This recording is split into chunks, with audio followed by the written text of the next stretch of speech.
Hey, happy Hump Day, everybody. Happy Strawberry Moon morning.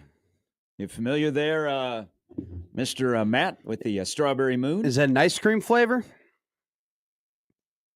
That sounds like good ice cream flavor, by the way. Strawberry Moon? Yeah. What would be in Strawberry Moon? It would have like strawberries, a little bit of caramel chocolate, and white chocolate. Okay, I can see that.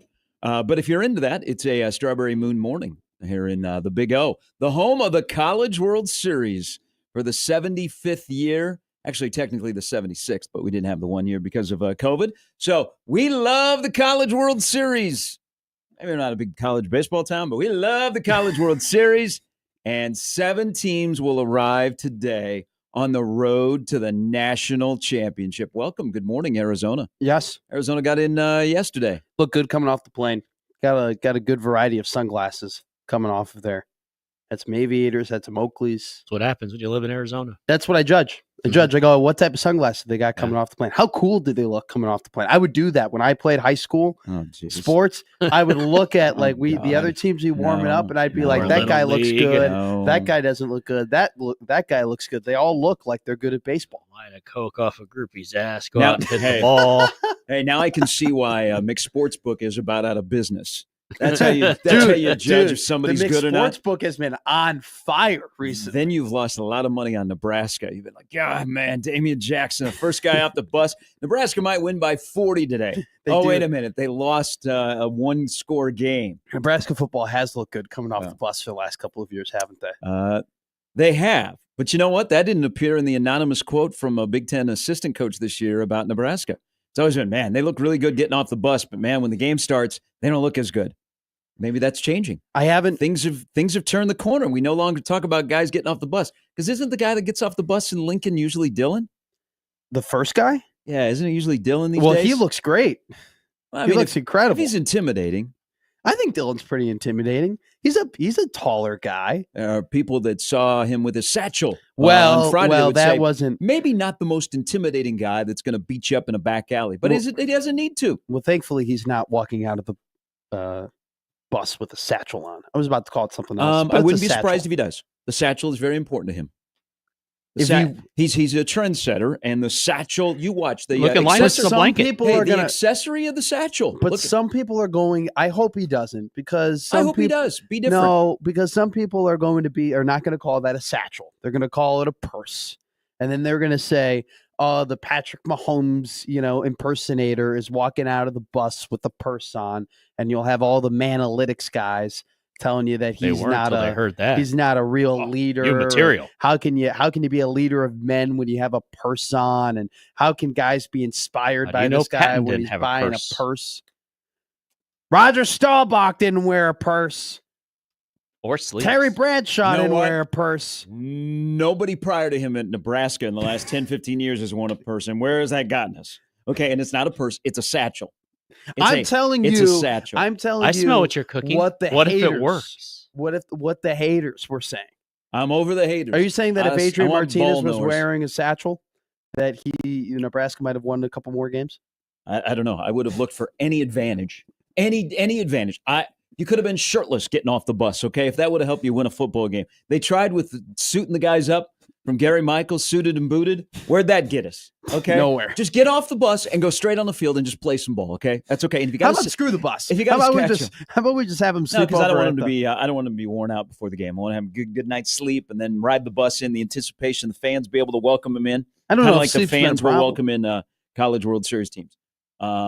But I'm just going to disagree a little bit with your philosophy on Arizona looks great. They should win the national title. No, I didn't say that. I did not say that. I think you did. I think I did not say they should win the national title. Like in the next 2 hours, there's going to be a couple other teams that are going to fly into Omaha, and you're going to go, whoa, look at those Murray State guys. No, I think that's the last team. How come? So I think the Murray State guys, they'll probably be like, I look like a couple of them. Disrespectful. They are in the College World Series. They're a great team. They're a great baseball team. Into a lot of people, a very refreshing College World Series. Why don't people talk about, and I know their odds are not the greatest, and they're actually the lowest odds out there. Why don't people talk about Murray State winning the national title? Because Arkansas is there. and LSU is And there. there you have Somebody be bold, like And your coffee this morning. UCLA No, be is there. bold. Say, you know what? Hey, I know they got the tinge of Oral Roberts and their run. And Oral Roberts won one game here. And it was fun, and we had some snacks. Was it Stony Brook 2 and a Q? Yes. Why did anybody go, man, Murray State, what they have done, they're scrappy, they hit home runs, they get key base hits. They're going to win the national title. I'm waiting for someone to come forward with that. Has a 4 seed won? It hasn't. No. Never won a college. Fresno World State Series, is right? the kind of the outlier. But they're plus 2,500 to win the national title. I just don't think anybody's saying it, because if we just look across sports, it's just like we haven't really seen a Cinderella like win it all. Like, and I'm not just talking about Maybe baseball, but I'm sports talking needs a about Cinderella. basketball. I'm talking about football. I'm talking about Well, I think even college women's baseball basketball is a little bit different. Oh, I think so too. But we just haven't had a lick of like a actual like 11 seed or like a real like, oh my God, I had no idea this could actually happen. National champion. Maybe that's what our country needs right now, is a Cinderella to win the College World Series in Omaha. I think our country needs Arkansas and Dave Van Horn to just absolutely dominate the field and end up winning a College World Series. I think that's what we need. There might be some fans in the SEC that disagree with you, but I'm vibing with you. Hey, we're not in the SEC. We're in Nebraska. We're all in the SEC. We're in the Big Ten world. We're all in the SEC. People think that Nebraska is in the South. Is that what they think? Well, if they're teaching that, we're going to have some speaks. I think there are parts of Nebraska that you might think you're in the South. I actually wouldn't know. I actually would not know if that's the case. I've been to one town where I'm like, it gives off slight sub. What southern town vibes. is that? But I haven't been to the South either.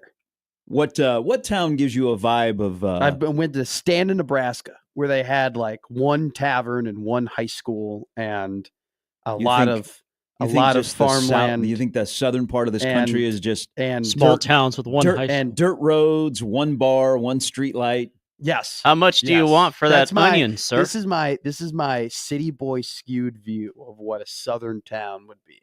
One gas station, one bar, a sheriff where everybody like knows his name, he's corrupt, knows his family. Yes, thank you, Jimmy. How much Andy Grisham. Griffith did you watch when you were growing up? I'm telling you right now, every town in the South looks like that. My idea of the South is incredibly like stereotypical. Son, skewed. if I were you, I'd keep driving. I'd have I'm sure there are great towns, but even when I listen to the country songs, they're all talking about. Holy cow. They all talk about how there's one stoplight and they go on the back roads and absolutely they go in the pickup no trucks. Chance.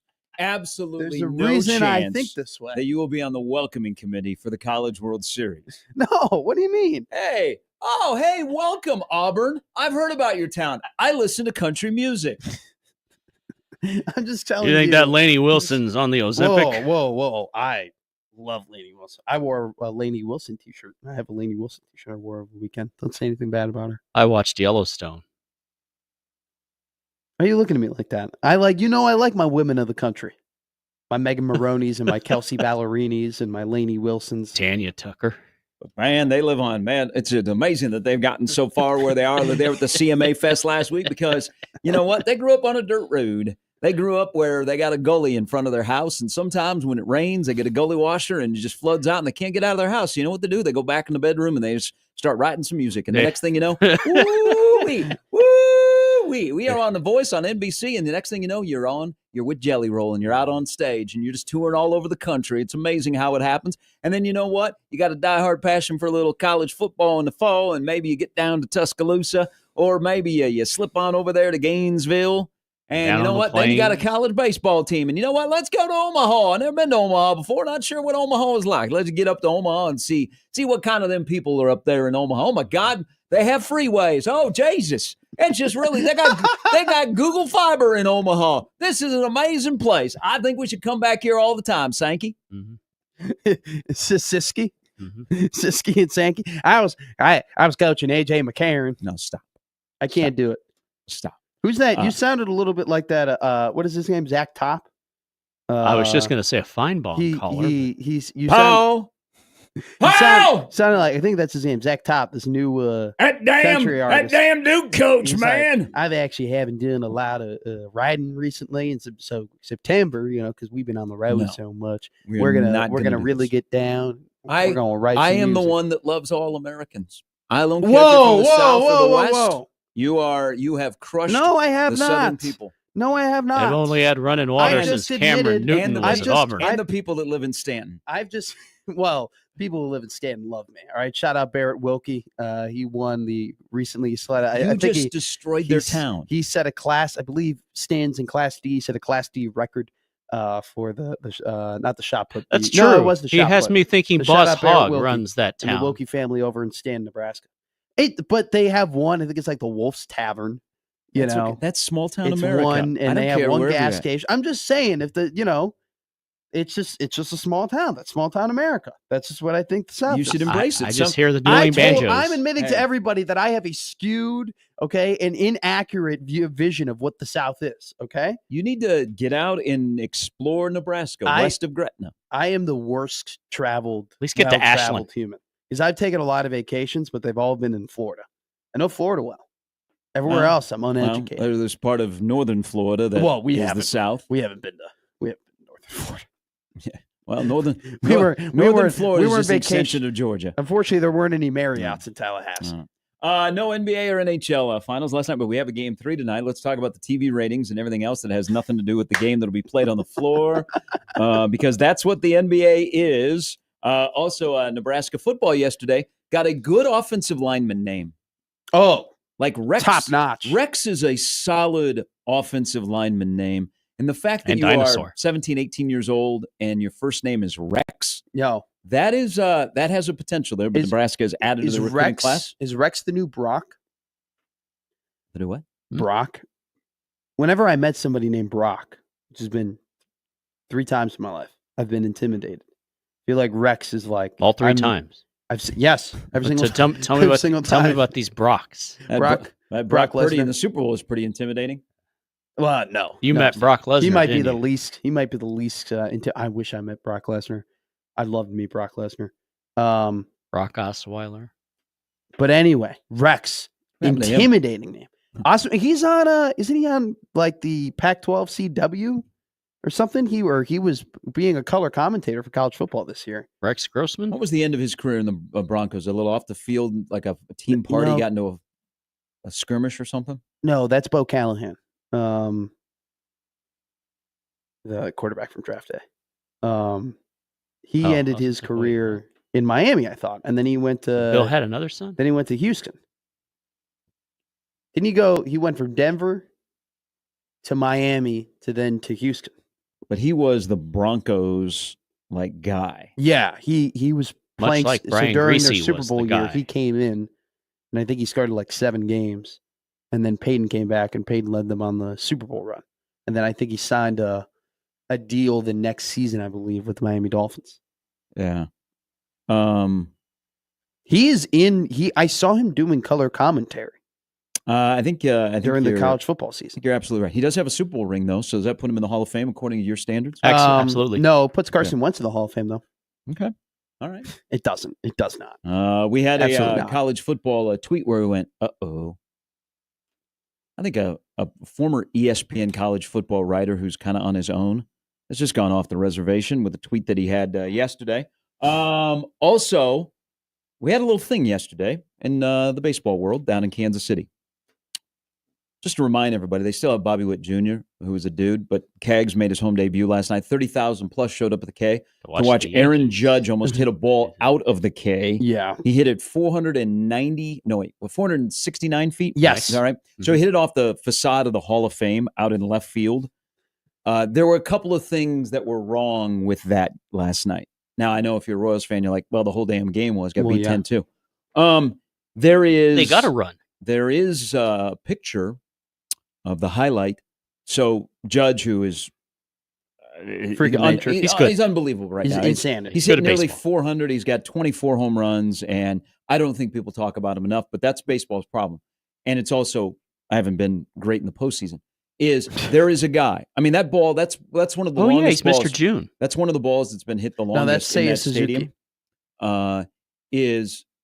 There's a guy behind home plate on his phone, not paying attention. This is early in the ball game. Oh, yeah. And the guy Yeah, is This is on always his on phone. This is what do you mean does early in the not ball see- game? This is 5 pitches into Yeah. the ball game. They're playing Candy does Crush. not see the home run. Now, There's another problem with the coverage because last night it was one of the rare Royals games that's on national TV. Mm-hmm. Yeah, we actually could watch. Were you surprised that the old national broadcast did not ask somebody to switch seats so that they could feature them on the broadcast?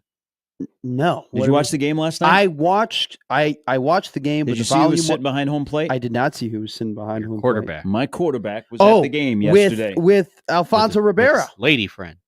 With Carlton? With Carlton.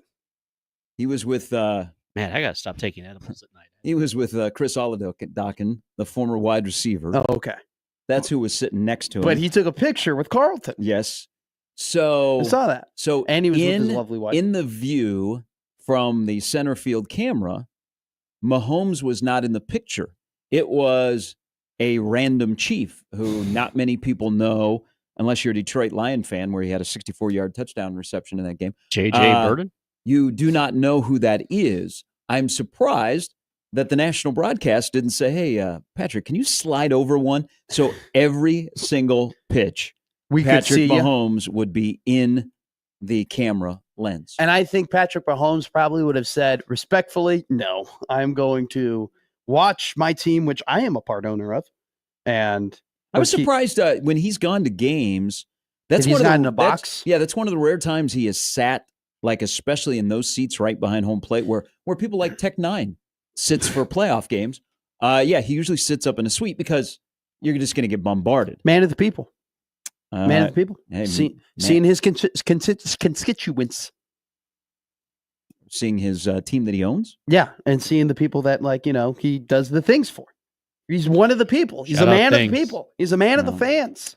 All right, coming up on the show, John Walker's going to stop by at 9. We'll talk some Mark Kingston, who is officially the head coach of Creighton baseball. Also today, I think it's later this afternoon, they have the groundbreaking for Creighton's practice facility, which will not be their home facility. They're going to play games at the Chuck, but they will have a much better place to practice, and College World Series teams will practice there. So John will join us coming up at 9, and Brandon Vogel stops by at 9:40, I'm sure, with a thought or two on recruiting, where I've said, when are they coming? When are they coming? They got one. You have been asking. The bigger one is coming. Luke Sorensen, the tight end from California, the 4-star, he in. It's just now, when will he announce it? And speaking of announcing, and the lineup, by the way, brought to you by the rooferys at John Higgins Weather Guard. Good on the female reporter in Pittsburgh yesterday. You won the day. A lot of people are just dogging on journalism, okay? Not the horse, but just how people cover things, all right? Bob Costas had a big, long... Look, he went on this tirade yesterday about media and how they cover things and how they don't cover things. All right, stick to sports. That's what we're going to do. Good on the reporter in Pittsburgh, female reporter, that asked about Aaron Rodgers' wedding ring. She did it very respectfully, too. Yes. She was very nice about it. And Aaron Rodgers handled it very, very well. Now, if that would have come from a male reporter, now I don't think he knew a lot of the reporters in the room. There were not like Schefter and people like that. So he's probably not on edge. Yeah. And he looked very, very comfortable. It looks like his first couple of days in Pittsburgh, he is enjoying this. This might be a rejuvenation. I hated the fact that I was watching the press conference and I'm like, I'm actually impressed by him. Yeah, I was like, he looked very cordial. He was saying all the right things yesterday. The only thing he didn't touch on was Permane Brothers, but he dropped some yinzers. So if it's a male reporter asking that question, I wonder what his response is. But it was asked very nicely. Very nicely. And she is on the beat for the Steelers. So it's not like she's just, hey, let's cover Aaron Rodgers. She does cover the Steelers. And he answered it. And he said, yes, I am married. She said, is that a wedding ring? And he said, yes. And there was a follow-up of how long? He said a couple of months. And that's not even in the top 10 of craziest things that I think Aaron Rodgers has done in the last couple of years. So Aaron Rodgers is married. He looks rejuvenated. No clue to who, by the way. So he said on McAfee in December he was dating somebody. You know, when you're 41, you don't spend a lot of time like in a long relationship. I think by then, if you know, you know. Sure. So good on him. Congratulations. People are trying to connect the dots. It's Brittany with an I is what I've been able to discover. Shout out USA Today. People who are who are getting down and dirty in the real news that matters in the NFL. So congratulations to him. What do you think he mattered? Karaoke? All right. Coming up on the show, as I mentioned, John Walker, Brandon. Not everybody meets at karaoke. Why do you harass young women at karaoke? I'm not harass is ridiculous because they're this just what? with their friends. This They is just want to two go words there. in They just want to harass are sing. harass. This is what the problem with society is today, because everybody always says this Generation Z, all they do is the dating apps, all they do is they're on their phone, they don't get out enough, they don't talk to people enough. But then I go to a bar and I introduce myself to women, and it's called harassing. No, because you target them at karaoke bars. Target them. That's what flirting is. I like that That's you word. identify someone. You're like, she's very pretty. She seems like someone I can get along with. Then you'll walk over to her and you go, she'll do. hey, I really liked how you sang Picture by Sheryl Crow and Kid Rock. And then you talk about that song and how much you like Sheryl Crow. She tells you to pack up your rape culture. I think that's called harassment. I think when it's you're at a called karaoke flirting. bar, you just you're out there to sing. You don't want to be picked on or hit on. I don't know. If you sing a certain amount of certain songs may indicate you want to be hit on. Certain songs No. may indicate you don't Trust want to be me. hit on. I've been to places where there are certain people that sing a lot of the songs. I think they have a shield around them. I don't think they want to be hit on. Okay? I think they're perfectly happy. If you're going to karaoke night in college on a Wednesday, I feel like, we're all... You just want to have fun? Yes, exactly. And don't want to be uncomfortable with you all over them? No, not all over them. I go up, I introduce myself, and then if they don't seem interested, then I walk away and I find, another woman to talk to. Baby got back. Yeah, am I? No, that'd be a terrible walk-up line. Is it true? If she's saying baby got back. We're often, what they would sing would be still my heart if they would sing themes, ESPN themes for the College World Series. This town, this city. No. This town, this night. No. This crowd. No. OAR? They once filmed a music video walking in the old market for the College World Series. Look it up. I'll look it up. We're back with more Gary and Matt after this.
this crowd, this side, this crowd.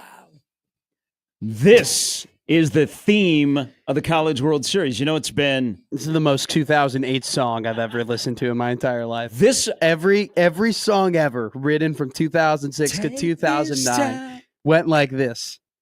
Hey, This, the weird like guitar like no.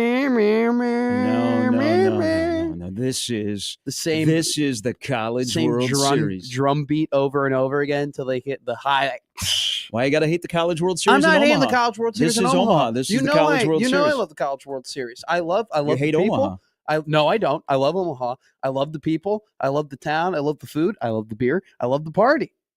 That's what we're doing. I'm partying for 10 days. You cannot. You if you do not like this song, you hate the College World Series and Omaha. I did not say I didn't like the song. I just said that this song is like the most 2005. Well, Just it was made in cookie- 2000. It was cookie the cutter. ESPN 2008 theme. rock song.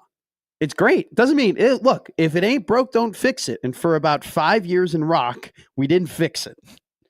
We just made a lot of those songs. So Counting Crows, Omaha was used 1 year. Sure, back man hates home them in too. Omaha, Todd. Rundgren. No. Todd The only one. Thabad. I think was his last name. Tom Thabad. It wasn't super familiar, but it was a really good song. Back home in Omaha.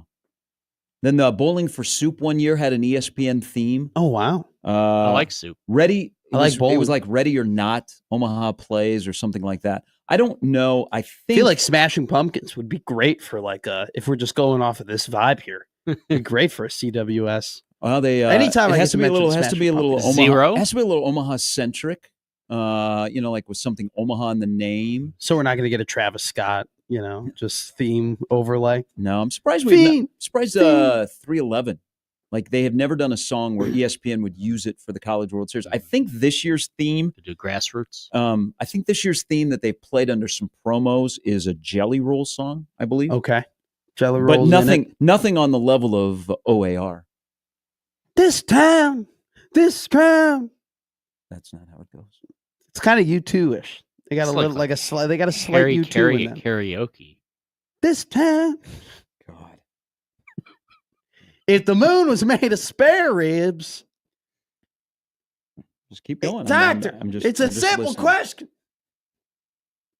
John Bishop actually does a great Harry Carey. In the times that I've just run into it during watching Unsportsmanlike Conduct or listening to Oh, I thought you Unsportsmanlike meant like Conduct. in the Was building. that? Oh, you were just doing run Harry out. Carey? That's what I'm awful at impressions. The only impression I can do is Trump and John Gruden. And Tony. Man, you do a good Tony. Yeah. But my Tony's out of practice right now. It's because it's June. When we get mid-season and I have to listen to Tony announce my team just win over and over and over again, then my Tony will be back in practice. Flaky Jake chimes in on Twitter at Gary Sharp 1620. Said Omaha is overrated. No, it's Not sure why the College World Series isn't in Nebraska City. Put it on the ballot. One thing about Flaky Jake that I really enjoy in our interactions is that he will die on the hill of Nebraska City. He will go to bat for his town. Yeah, He was- Banger but Valentinos, I'm just right? here to tell you that I don't think moving the College World Series 45 minutes south on Interstate 29 is going to work out. I think we're okay here. And you know what? Here's the thing. I'm going to go to bat for the city of Omaha because today they have their big NCAA press conference where they, everybody gets to dine on the new food and Have all a those carnival. all those kind of cool things. all the new chicken piccata that we got. What concession stand What did you concession find that stand? at? And I you're thought you meant they were having like a little like Met This is Gala a thing. for Chuck, teams not or the whatever. Playboy This is Mansion. to show off Oh. the chef's new inventions Here's a for hot the dog. with 2025 College World Tomatoes Series. on it. 2 kinds of mustard. But this series, I know that we are held hostage here. Like if you go back and you look at the video, I'm you okay sorry. over there? I'm going through it, man. You said hostage. Oh, and you I just know said- you're going through it.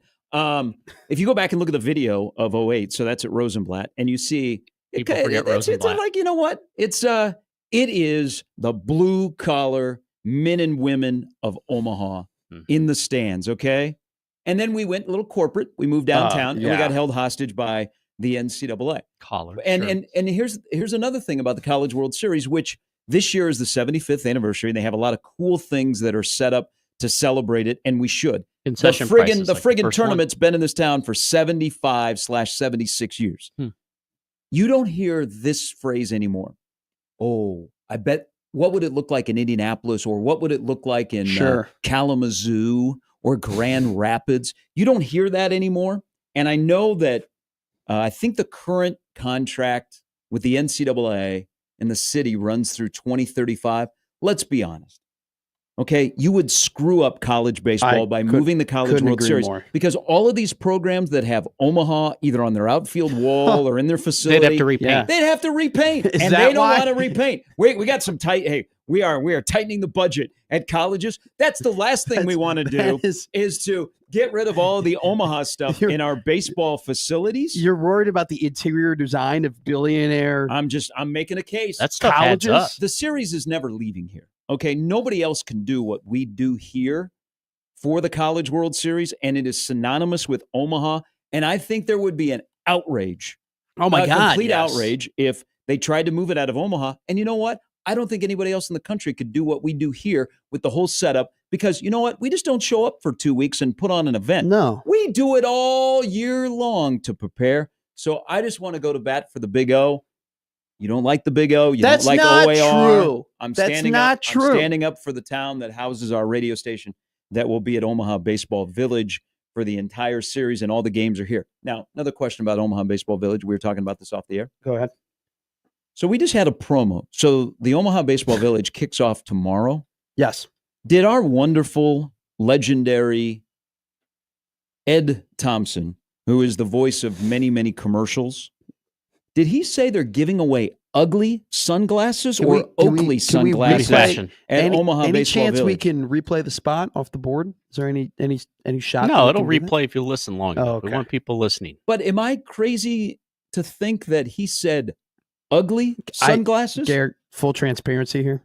I zone out during the commercials. I don't really listen to them. I'm kind of on the computer looking at notes, and then until. Thank you to all of our sponsors. Thank you very much. Your commercials on this radio station and the production is absolutely fantastic. It is great. It is great. I'm just preparing for the next segment until check the back seat.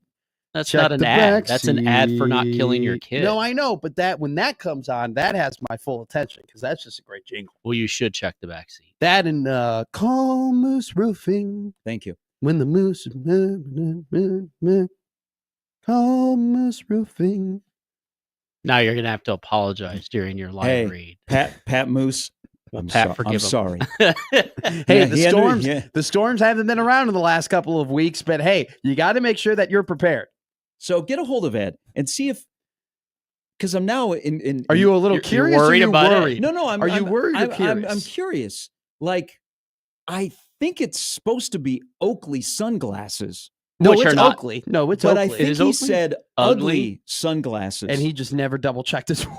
Well, maybe it is. Is there? Well, perhaps they're ugly. Is there a is brand not, out there that not, is ugly sunglasses? If you look up ugly sunglasses right now, you're just going to get an Amazon link to whatever Seth Rollins wears when he walks out into the WWE ring. Oh, I always forget who this is. Like Jimmy Rollins, Henry Rollins, because I would like Tree Rollins. It's actually funny. I look up ugly sunglasses and is it a brand? No. But the first one that popped up was Oakley.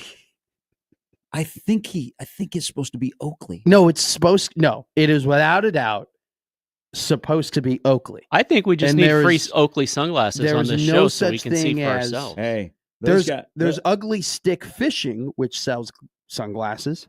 I don't know, maybe, but Oakley is there's a crew of them that we always interact with that I'm sure they're going to be here. But now I'm interested in going to the opening of Omaha Baseball Village tomorrow to see if I can get some ugly sunglasses and exactly why would they be so ugly? What are they missing one lens? Wouldn't that could be the style? Wouldn't That'd that be be like in style though? Because aren't rich people now wearing shirts with holes in them?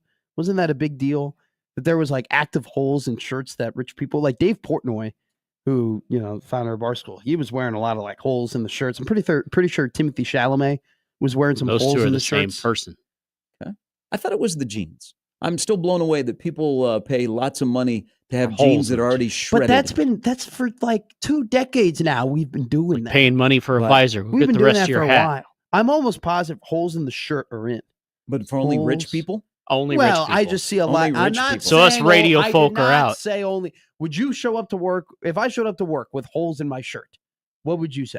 You are a bum. Yeah, Yes, yeah, exactly. yes. But if I had millions and millions of dollars to my name and I showed up with holes in my shirt, you would say, Buy the station. You could have your own radio station. We've found another daily update from Iowa JD. He says, I, for one, would love to see the College World Series move. I just can't wait till it's over every year. I'm going to tell you, jeez, JD. You live on the other side of Omaha there in Carter Lake. What do you think? All that traffic out to our beautiful airport is just causing issues? I went to the Omaha Baseball There are Village more on people driving in Monday. Omaha this year. I guess there's a study out there that there are just more people that are driving instead of flying into either Omaha, or they try and fly into Lincoln because rental cars are so expensive in Omaha during this time period that they try and get cheap rental cars in Lincoln. But that's not you could fly necessarily into Des Moines. that's not necessarily the case. Yeah. I mean, there's quite because we also have youth baseball tournaments in town as well. Yeah. So Yes. I mean, hotels are packed. A lot of from moms. downtown all the way to Lincoln. And dads. A lot of people have seen a lot of baseball and realizing that we've had it for a few years. It is not GA in the bleachers, so you don't come and stand. What do you in mean line. they moved? I was wondering where the hell the park went. What? No, there's no one out there that It's that- hasn't because we're. When did this happen? What are we? This is year 14. Well, Is this year 15? 2011 was the last. Well, yeah, the TD Ameritragedy tragedy was 11, so that was the first year. Yeah. So we're 14 years of the College World Series downtown. I Oh, this will be interesting. I would question somebody that arrives in Omaha And and doesn't thinks know. that Rosenblatt still exists, and they drive to This is 13th, and they're like, Where'd it go? Where the hell is everybody? "What happened?" What's this 9-hole golf course over here? More people driving into Omaha or Yeah. just around Omaha? No, yeah. driving in for the College World Series to Oh. Omaha. Drives aren't bad. I've been I used to think the drive from Chicago to Nebraska was terrible, and then you do it long enough, you figure out it ain't that bad. It's Somebody, just boring. somebody who Try living in Texas at I some point in know. your life. We'll introduce you to boring.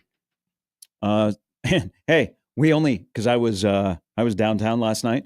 We only have a couple of more days, and all of those construction projects all of a sudden will disappear for 2 weeks. Imagine that. And then when you all leave our town, We're back to it. And us Omahans are here. Here come the cones. Between now and when Husker football season starts, it's going to be a miserable town to drive in. But I thank you all for coming to town, because for 2 weeks, all of a sudden those construction projects that have been going on for 4 months, they just disappear. You're walking around, you're like, oh, the sinkhole's gone. 2 weeks later, Hey, the sinkhole's back. Last night downtown, I'm like, okay, that project right there on Leavenworth, that'll be gone tomorrow. Sure. Okay, all of a sudden it'll be fixed. And then you know what?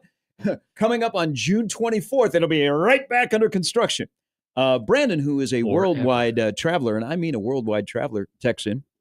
He said, I'm avoiding your airport until you actually get the construction done, because it's a third world country. How funny would it be if like Omaha Missouri? puts all of this money and infrastructure into the new airport just to find out that more and more people are driving in for the most important event? But less traffic at the airport. But unlike the Be easier to get around. Hold on. Unlike People the like me without a real ID can get in and out. unlike the baseball stadium, which we built for the College World Series, we have an airport for all of us. Yeah. So we use it year round. I believe it when I see it. That we have an airport for all of us? It's still under construction. I just went there. I was treated well. I enjoyed so my if you want experience. progress, you have to Fly. Hey, no. I'm standing up for our airport. I know it's Time a little for me bit to of fly. I know it's a little bit of a hassle right now, but you know what? Pardon our construction. Okay, pardon our mess. Is that the Omaha just saying just in general? That's the city. yeah. That's the city quote. Have you Pardon seen the our Crossroads construction. deal? It's So just a I hole. was there recently. I think that's one of the signs, because they have split they've got the two buildings are separate.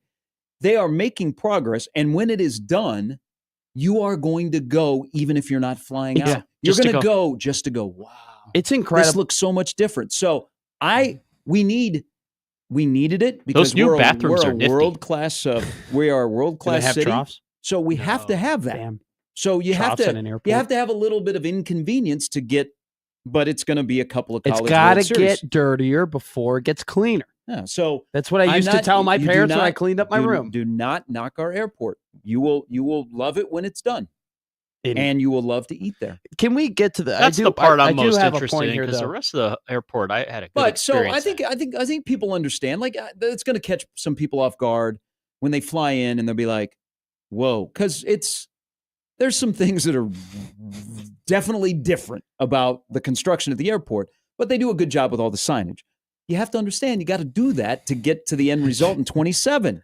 I should have run. On Dodge over John here? Ewing. On John? I should have run for mayor in this city. You and Otson, I'm telling you, it's a winning ticket. On Dodge but over I do here? like John. I think John's going to be a good mayor. On 30th to 50th, right? These yeah. little signs that make you merge from the right lane to the left lane because Yeah. there's some building construction. Oh, they'll be gone tomorrow. Okay, but they've been here.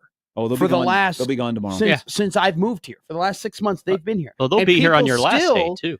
No, but I'm not complaining about them being gone or them staying around or what work they're doing. The guys got to do their work. I'm just saying the cars on the road, those signs have been up for more than 6 months. And yet there are people who are still getting stuck in the right-hand lane who are trying to like merge over to the left lane. You should know by now that, hey, when I get to 36, this thing is going to close down to one lane for about 2 blocks until we get up to like the 50 Shades of Green. You just get here? I was going to say, This is you a- should this drive is out a- where I live. This is a horrible town People for drivers. should just know, but after a while, we No, shouldn't. no, I no. shouldn't be getting to the point where a Subaru's to the right of me and we're playing chicken of like, are you going to merge or you're not going to merge? You're going to merge, you're not going to merge. The amount of times that I've Gonna had get to honk worse. my horn at somebody to merge, like I've had to Oh, to like Yeah. tell them to go. Those horns go. Just go. I think COVID did this to us. There are more aggressive honks at the lights. Mhm. I've noticed here in the last couple of years. Angry I'm, society. I'm just saying that like people who you cannot if slow Nebraska down wins this fall, I think that'll subside some. when you're merging into.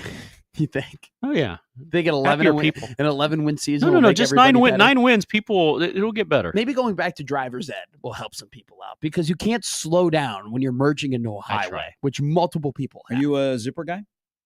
What's it? Zipper merge? What's a zip? I don't Exactly. know what it is. That answers the question. I put pedal to the metal.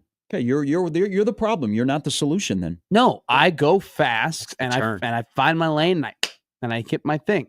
I don't hit a car. I hit open space. Don't hit a car. I'm Right. like Le'Veon Bell when I merge into highways. I'm very patient. I'm patient. You'd be more like Jamar Toombs. and then I go and merge in there. Brandon also adds, rental cars are not cheaper in Lincoln ever. I would not know. I'm not. I'm not old enough to get a rental car. I was all excited to be on that airline a couple of summers ago that was promoted by that's lots of right. media people and Matt Rule. And then all of a sudden it disappeared. What was it? Redway? It was Something Redway. like that.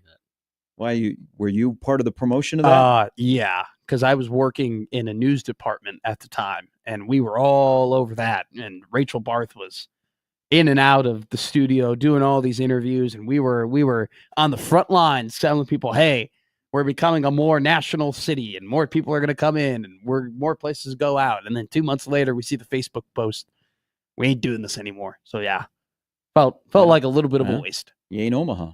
No, You know, you live in Lincoln, you drive to Omaha to fly out of our airport. Thank you. I did that once, and I was like, I see why people do it. Exactly. But to It's be not fair, the that Lincoln, bad. It's gonna be Lincoln nice when Airport it's has done. become nicer. I'm not Epley Airfield. Epley Airfield is better than You just can't.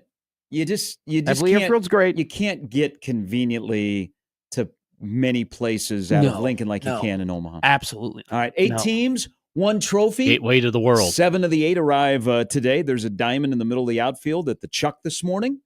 We'll discuss the College World Series. Plus, we'll discuss Rex. Sexy Rexy. Nebraska gets an offensive lineman in the class of 26. But I like Sexy Luke, who is on the way. Sexy Sorensen. I like that. There you go. That's what Jake's wife tells him from 93.7 The Ticket. It's Gary and Matt with Jimmy on 1620 The Zone.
All right, weird not to have NBA, NHL last night.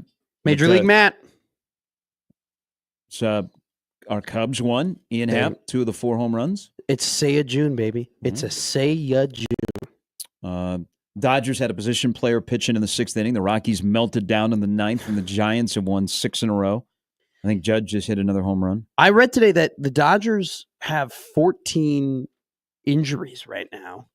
And then 15 is it 15 pitchers on the IL? I think it's 15 pitchers on the IL. A lot of them are on the bullpen or out of the bullpen. They've lost 4.6 WAR from their injuries, which is the second highest in the league behind. Can you guess what team lost? They've lost the most in WAR due to injuries? Can you guess the team that's number 1 in that category? Atlanta Braves. The Baltimore Orioles. They have They've lost 4.7 in WAR. Dodgers are now, I think they're 16 and 17 since they're like 8-0 or some. They've been 500 since like May. I did not buy into them winning 110 games. That's a virtual tie, 3-way tie in the NL West. But they had a position player pitching in the 6th last night. Come on. Really? I know it was 9-0, but come on. They're probably paying him as much as a starting pitcher. John Walker from the World Herald is going to join us in 2 hours. We'll talk a little Creighton baseball. There's Mark Kingston is officially the head coach at his presser, and then they have a big day today where they unveil a little groundbreaking ceremony. The softball field is almost complete, and a lot more people will drive by it going to the College World Series if you don't make your way down coming.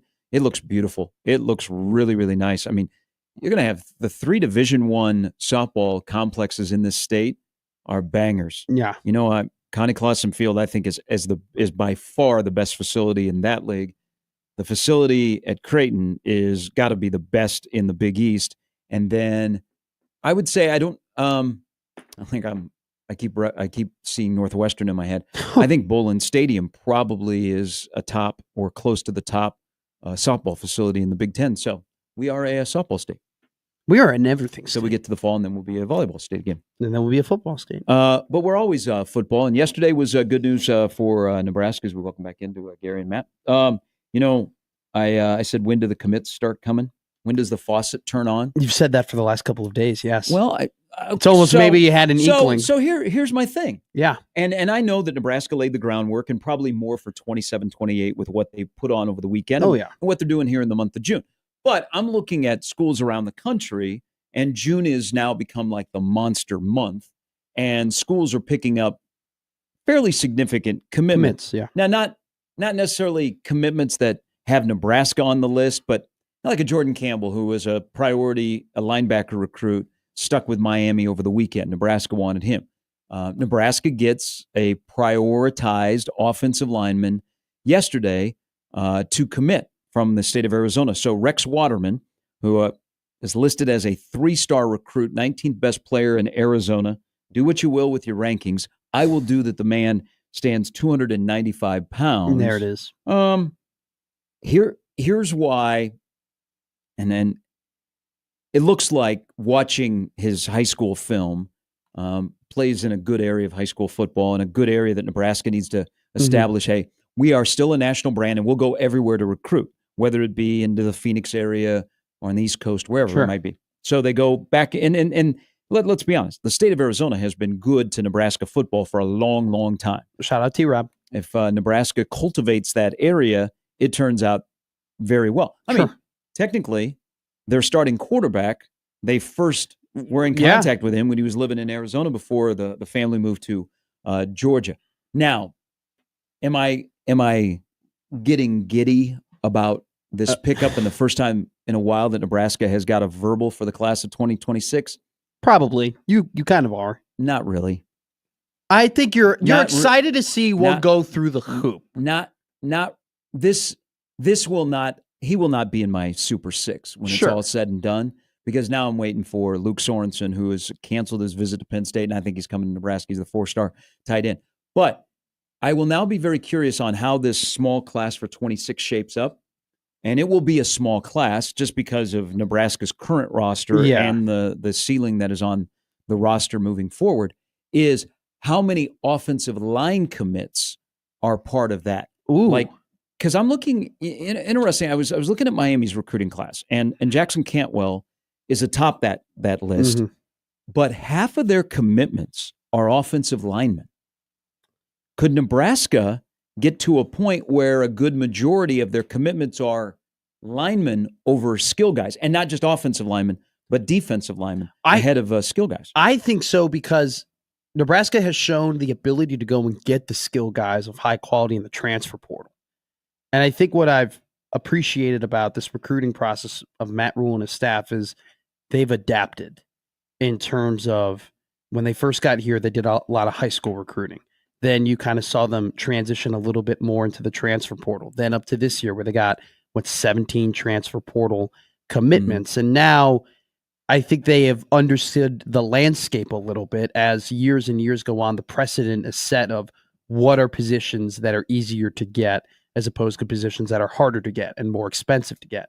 So if we've looked over the last 2 transfer portal cycles, O-linemen are hard to acquire. I mean, it is everybody is trying to get an offensive lineman. And when you do get an offensive lineman, you got to pay them a lot of money. And so it's a pipeline. Like we call it a pipeline for a reason, right? So, yeah. Like you get a lot of, in my opinion, I think the best way to attack this is the way that they're attacking it, where you get 3 to 4 guys a year. You have them as freshmen. They sit out a year. You have them learn. They redshirt during that time. Their second year, like they've described that process. Then you redshirt. Then you go ahead and you're a backup for a year. Then you're a starter. Is it a bad sign that Nebraska's best offensive linemen in the 2 years of Rule have been portal guys? No, because I don't think that Bryce Benhart would be the lone high school recruit. No, because I'm talking Mazuka, Ben Scott, sure, and now you're probably going to have a year where Spindler and Pritchett are your 2 best But this linemen. is the process that they want. The process that they want is that they get a guy, they sit him, then he's a backup, then he ends up starting. And so now we are in the 3rd year of the process of, hey, some of these guys that you've recruited, they should be developed to the point where they should be started. But are we in the 3rd year of the process, or are we looking at the year wrong because it's the year of the guy that's coaching them? It's his 4th year in terms of Donovan Raiola. I think that I don't think it's a bad thing that they went out, they've acquired guys in the transfer portal. Oh no, I'm not saying that they got 2 guys that are going to start for you and play a fair majority of the snaps, and they needed some stability at those positions while the guys behind them develop. But they now have, I think they have 21 offensive linemen, okay? And they add one for the 26 class. I think this will be a filtering out year, but I also think it will be a year that, like, Gatula made huge strides. No. Okay. And the best thing that happened to him is he played. But we will judge the development in the offensive line room, not by, hey, Lutovsky's playing more snaps and he looks comfortable playing tackle. We are going to judge this offensive line room by Grant Briggs. So I think this is a conversation that we set up for next year. That if we're at the point next year where Machacek isn't in the rotation, where Sledge isn't in the rotation, if Briggs isn't in the rotation, Talmoa is in the rotation, where Gatula isn't like a consistent guy, then I think we have that convo. I think that's a totally fair conversation to have. I think in terms of this, those guys are still relatively young. They still have multiple years of eligibility. If they were seniors or super seniors and they weren't playing, then you definitely could say, hey, this has failed. Donovan Raiola has clearly not shown the ability to develop guys. But I think Donovan Raiola has shown the ability to develop guys because Justin Evans has developed into a center where he can be trusted. Bryce Benhart took massive strides. Yes, Justin Evans is a much better player than we got. He's going to be the starting center. But I wouldn't say he's trusted at center because I got to see it. Because when I did see him play center, that I'm more comfortable with him at an interior offensive line spot, but nobody took the center position away from him in spring. So maybe I'll say this. They seem to trust him at center.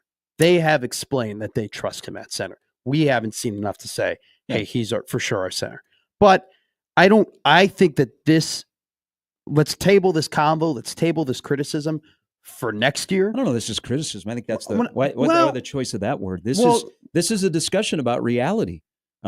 They have, and one guy you're leaving out that I'm really excited to see, and I don't know how much football he will play this year, but Kahana Torres is a Sure. guy that Tamua, I'm glad you brought him up Yeah. because he's the one to watch. Now, all these guys are on the back end of recent recruiting classes. Well, you have some guys that have played a lot of football here, from Turner Corcoran to Lutovsky to Prohaska, and even Justin Evans has played a little bit more football. I don't think criticism. I think this is a discussion about how does the offensive line process work at Nebraska?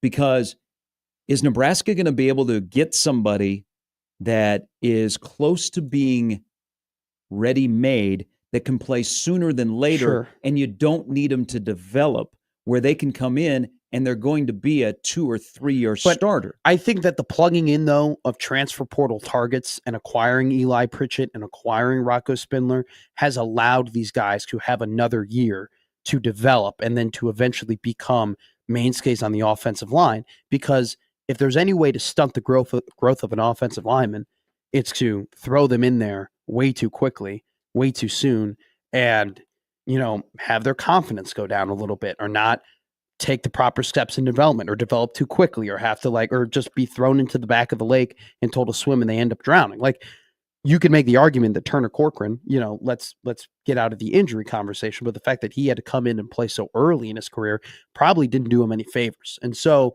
I think if we get to next year and this is still a combo of, hey, they have to go out and spend an exorbitant amount of money in order to fix the offensive line because these guys aren't developed, yeah, I'm pushing the panic button. I'm saying, what the heck's going on?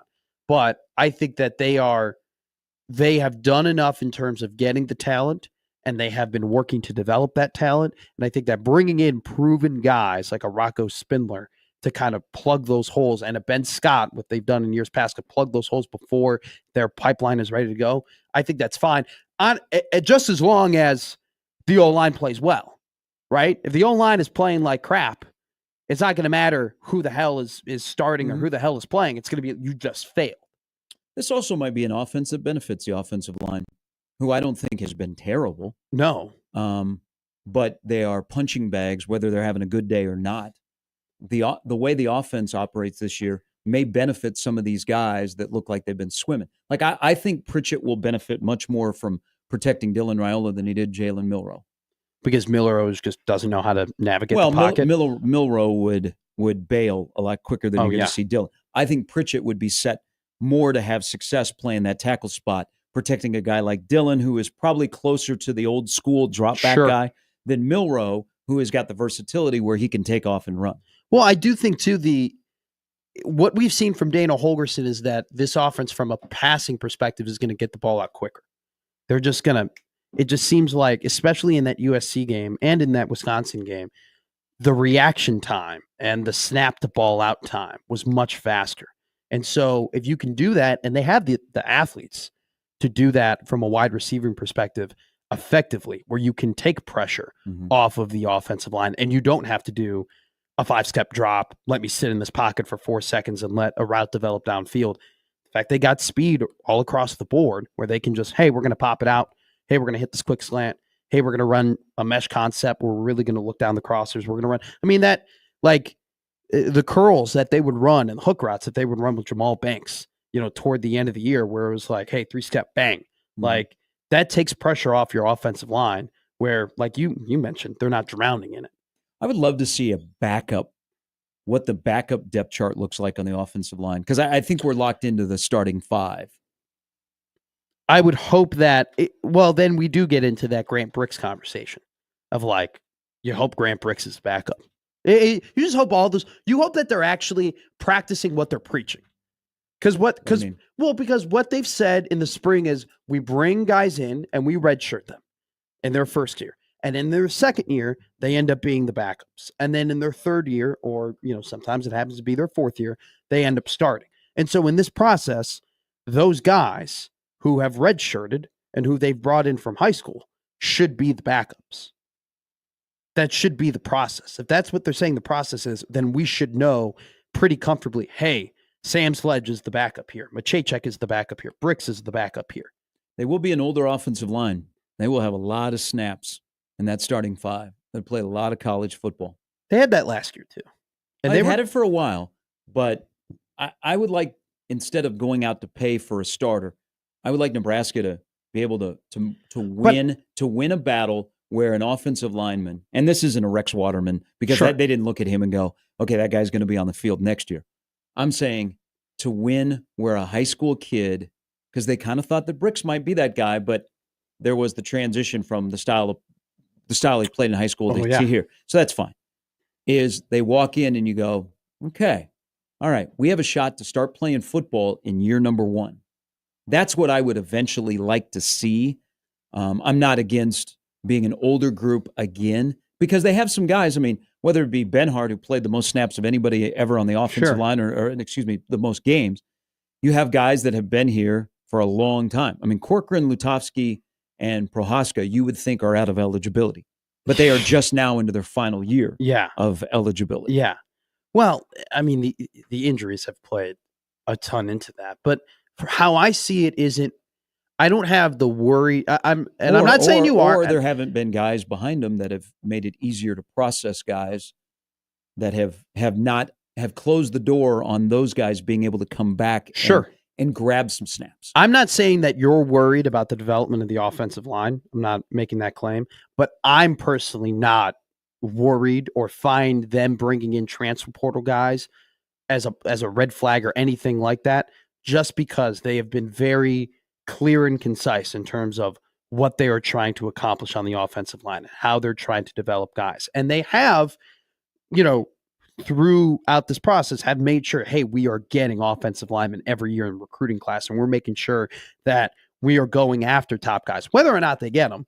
But like, I think they could have a nice little run of offensive line commitments in 26. Awesome. Mark Matthews that'd be the big get. I mean, who's the? So there you go. There's a 5-star offensive tackle that you would go, all right, we'll see you playing in 2026. Who was the Oregon got him? He was a modern day offensive lineman.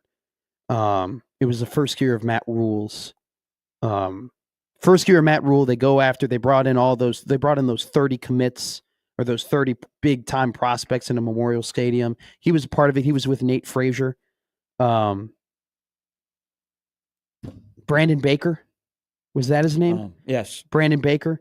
Like that, I would love to see progress. To me, is getting a guy like Mark Matthews, because you went after a guy like Mark Matthews a couple of years ago when you first got here, and you lost out to Oregon and you couldn't get him.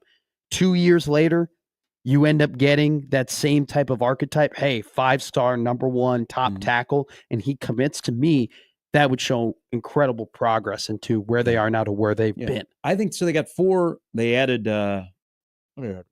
2, 3 offensive linemen last year. I think they actually will add a couple of more to what they got yesterday. And you kind of have to stock up a little bit too with the portal, because even your backups who don't have a lot of tape end up getting poached from the portal. Yeah. It would be nice to get to a point, and this may be a pipe dream at a place like Nebraska for right now, is where every guy on your offensive line is a high school guy. I don't think that's a pipe dream. I think they're building to that, and they've had to do the transfer portal to eventually get there. I'd like the high school guys to be their best offensive linemen.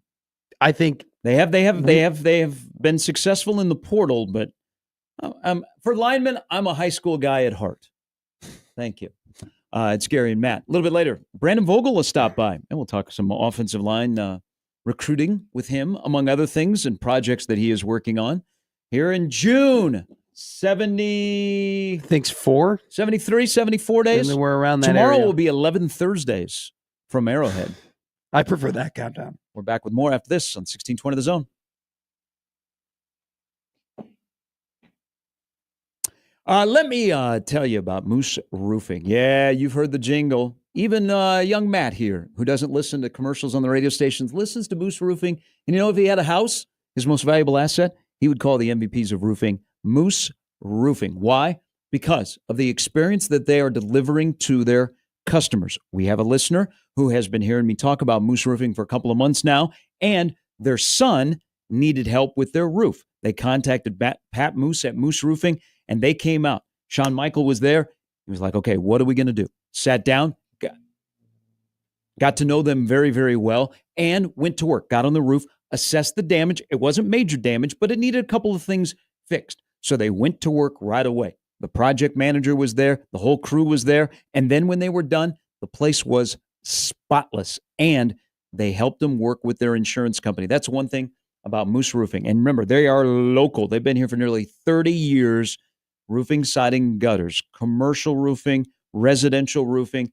They have a whole department. I mean, a whole department that will work with your insurance company because it has gotten tougher to pick up the phone and go, okay, my roof. And the insurance company goes, all right, let me get my calculator out. Pat has actually picked up the phone and has negotiated with insurance companies. That's what they do at Moose Roofing. They go above and beyond for you because they know that your most valuable asset is your home. And you've contacted the MVPs of roofing in Omaha. They're local. They're here before the storm, during the storm, and after the storm, providing you a peace of mind. For more information, great website, everything you need to know, mooseroofing.com. That's mooseroofing.com.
Shout out another day, another Millard South player commits to a Power 4 school. Nelson Wheeler. That's one that I wish Nebraska, and maybe they still will, pulled the trigger. So Nelson Wheeler has committed to Illinois. Running back transfer from Grand Island to Millard South. That will be a lot of their Running behind Josh Kreutz. Millard South at the end of the day may have the most Power 4 commitments from a high school program with this current roster that we've ever seen in Class A. Could happen. So congratulations to Nelson. Go ahead, Nebraska. Just mess with Bielema. College World Series begins on Friday. Teams are arriving today. They will spend. Essentially, if you are arriving, so Arizona was the first into town. I don't know. We have any stats if you're the first into Omaha, what you do? Are you the first to leave? I have no or idea. You're the last to leave. But if Arizona, let's say Arizona plays in the championship series, you are in a hotel in Omaha for 2 weeks. What's so bad about that? That sounds like a great time. You sound like somebody that would have fun at the Holodome, and all you're going to do is swim, and you're going to go to the zoo and all that kind of stuff. Yes. So first off, by the way, I just thought about this. You're like, is there a stat on like when you arrive into Omaha, like what you do in the CWS? Can you imagine like 5 planes are like hovering to like be the third team in because the third team is won 37% of the time? There has to be a Rob Anderson stat out there. The first to arrive in Omaha. What do? Air traffic control. We got a problem here. We got 4 charter planes that are all hovering around Omaha that are trying to get into Eppley. How do we handle this? There is, though. So you are, you don't care about money because you're new to the game. I am. Trevor Larnick, his parents, I got to know when Oregon State was here in 2018. And Oregon State, I want to say they were either the first or second team, but they came in on a Tuesday. And back then, the series was a little bit different. Okay. Because it did not start until Sunday. So when Sunday, Monday, Tuesday, his parents told me, and they spent about with lodging, food, and entertainment in non-Oregon State baseball days. They spent about $18,000 over 2 weeks. Well, that's what Nathan Ohio was spending because they didn't want to. They essentially did not want to rent a car, so they wanted to stay in downtown Omaha. And I don't know if you've looked at the prices. You could get a night in a hotel room in downtown Omaha for less than you can for an LSU Arkansas ticket on Saturday night. Oh, that's not bad. But you're not coming into town for the College World Series and staying for 2 weeks to support your son, or you're in with your family, and you're like, oh, you know what? I saw that rate online. It's $180. No, you're about $300 to $400 a night. Hey, so it's expensive. Hey, son, let me know when you lose your first game, and then we'll be on the way there. I mean, you're not going to pass it up because it's an incredible experience, but there is the expense and the length of the tournament. If I was an athlete on one of these teams, I would totally understand my parents being like, hey, we're going to pick and choose our spots here to come in and see you, because it is. I've never even really thought about that. Like the parents, the fact that like they don't have their costs covered, that they got to figure out how to go and watch their kid. Why Airbnb though? I feel like that would be a little bit cheaper. Yeah, and there's more people doing that. I mean, you live in this town. First of all, you get out of town for 2 weeks. You have essentially 3 weekends if you want to Airbnb your house in this town where you can make some money, like Berkey weekend. Sure. And then the 2 College World Series weekends. You think there's got to be, I know that college sports is a little bit different, but you think there's got to be like a parent group chat, You ever been in a parent group chat for like athletics or clubs or sports before? No. Okay. I know you haven't, but man, like I've been They never included me on those West Side chats about what's going on. Oh my God. You're missing out because because I've been hovering around these parent group chats, whether it be for hockey or even better, dance and everything that they have to like organize and talk about and the drama. It is incredible. It's the purest form of entertainment because there's the team group chat, and then there's a bunch of little group chats with all the parents that you like that are in the team parent group chat that they just talk a bunch of craps about the parents that aren't in that group chat. It's great. It's great, but you got to think in college. Hey guys, let's come together. Let's get an Airbnb. Let's split the cost. I'll buy the chips. You buy the cookies. Don will get the beer. It's expensive. So Arkansas will arrive today, and they're not the darlings, but they are the sentimental favorite for Dave Van Horn. They're also who I am openly rooting for to win the national championship. His first national championship would solidify a Hall of Fame career. But as Dave comes back to Omaha, where he had great success, except in the College World Series, they went 2 in the Q twice. Very, very sad. But when they were playing in the regular season, when they play Creighton once a year at Rosenblatt, they were winning. Yeah. Different now. Damn you, Dave Van Horn. Oh, why is that? Because I you love like him. I love him, and I can't wait to hear about the triplets. Okay, he is a grandpa to triplets. Oh, that's incredible. Is every time I see Dave Van Horn, you're harkened back to the moment he left. Well, correct me if I'm wrong here on assessing this, and I'm very biased here, okay? Because he is of all the people from Ron Gardenhire to Dave Van Horn and coaches in between. Dave Van Horn is one of the best coaches I've ever been around. I think he is one of the greatest coaches in the history of Nebraska athletics. And he was only here from 98 to 2002. And you've put him on your Mount Rushmore. He's on my Mount Rushmore. And what he did has screwed Nebraska baseball. Because the expectations now are too high? We are spoiled. Yeah.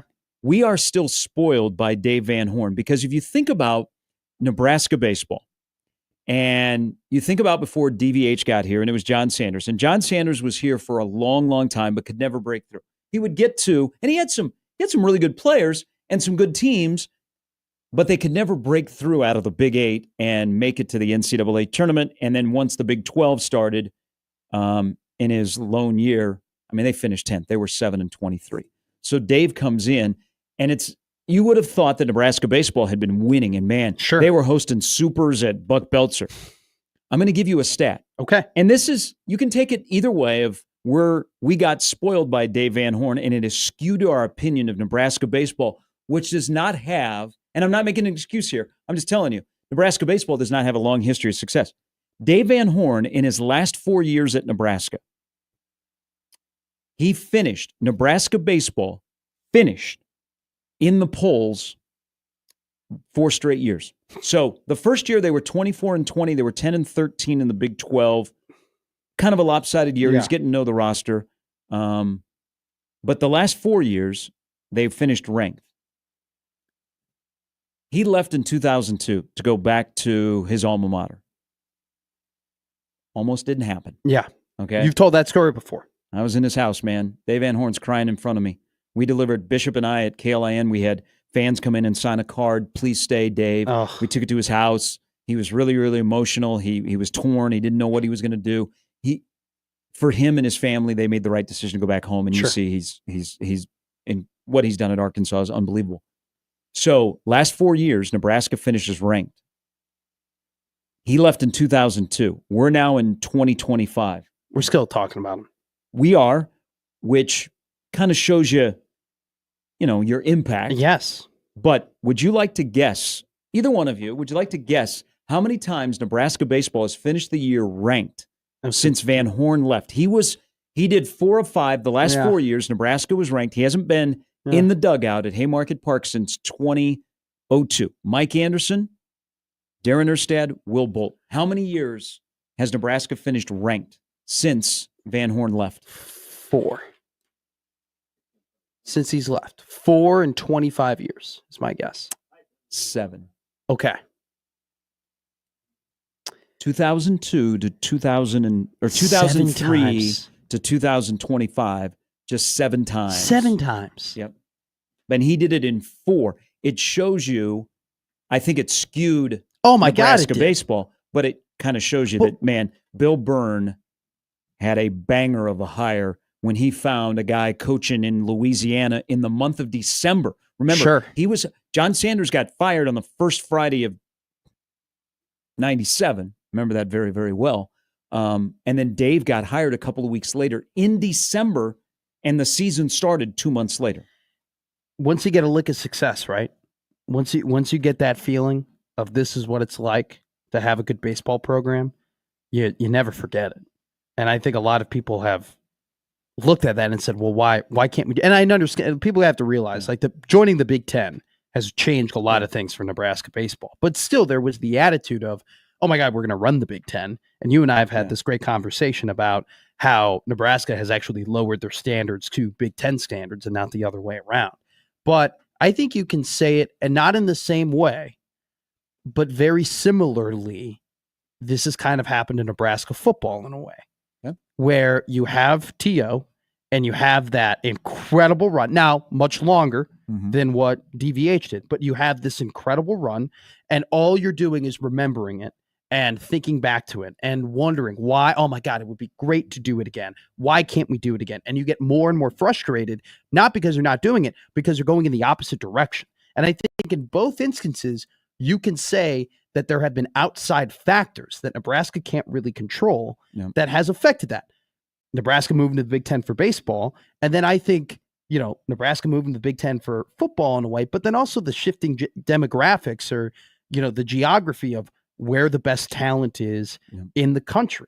That it is, I've always believed that Nebraska can't have those national championship standards because it's like, man, it's so hard to get the talent that actually wins you national championships where you're located in the country. Where Nebraska is not moving to Arkansas. We're not picking up Lincoln, and we're not moving it to the South so we can go and get these 5 stars. The other thing that I think also needs to be on the resume of Dave Van Horn when you talk about his time at Nebraska is he did not leave the cupboard bare when he went to Fayetteville. Rob said to Bill Byrne, hey, Mike's been here longer. You got to hire him. Because Rob was the first choice. Mike is hired, Mike Anderson. And the cupboard was not bare. I mean, there was still success after. There was still plenty of talent. Yes. And then there was the start of, oh my God, Nebraska baseball is taking over the state. And so you had a nice little pipeline. And you wonder, okay, what happens to Coach A if Nebraska, which in 2005 and a great team, they win the Super against Miami, they get here to Omaha, they win a game, they have that wild game against Arizona State, what would have happened? But then when that talent ran out, you saw what happened the last 3 years of Coach A, 10th, 9th, and 9th in the Big 12. So I was thinking about this, doing some prep for the Arkansas LSU game. Is we are still spoiled by a guy that has not coached here since 2002. Once you taste that success and you have those memories, and those are teams that make people fans. Right. Well, when you go on a run like that, you may not have been a fan beforehand, and then you're a fan after. I will tell you, and Nebraska baseball still does this to this day. Another part of the growth of Nebraska baseball in that short 5-year span, and then Coach A continued it. I would say into 2008. 2008 is they started to go around the state. First of all, more games were carried on the radio, so that helped the exposure. And then Nebraska baseball, and it wasn't. Like the GAs were going out. It was Dave, Rob, and Mike. They started to go and do camps all over the state. They would go out and do camps. Nebraska baseball still to this day does it. And I tell you, that also helped with the exposure and people getting excited and kids going, man, I'd like to play for you guys someday.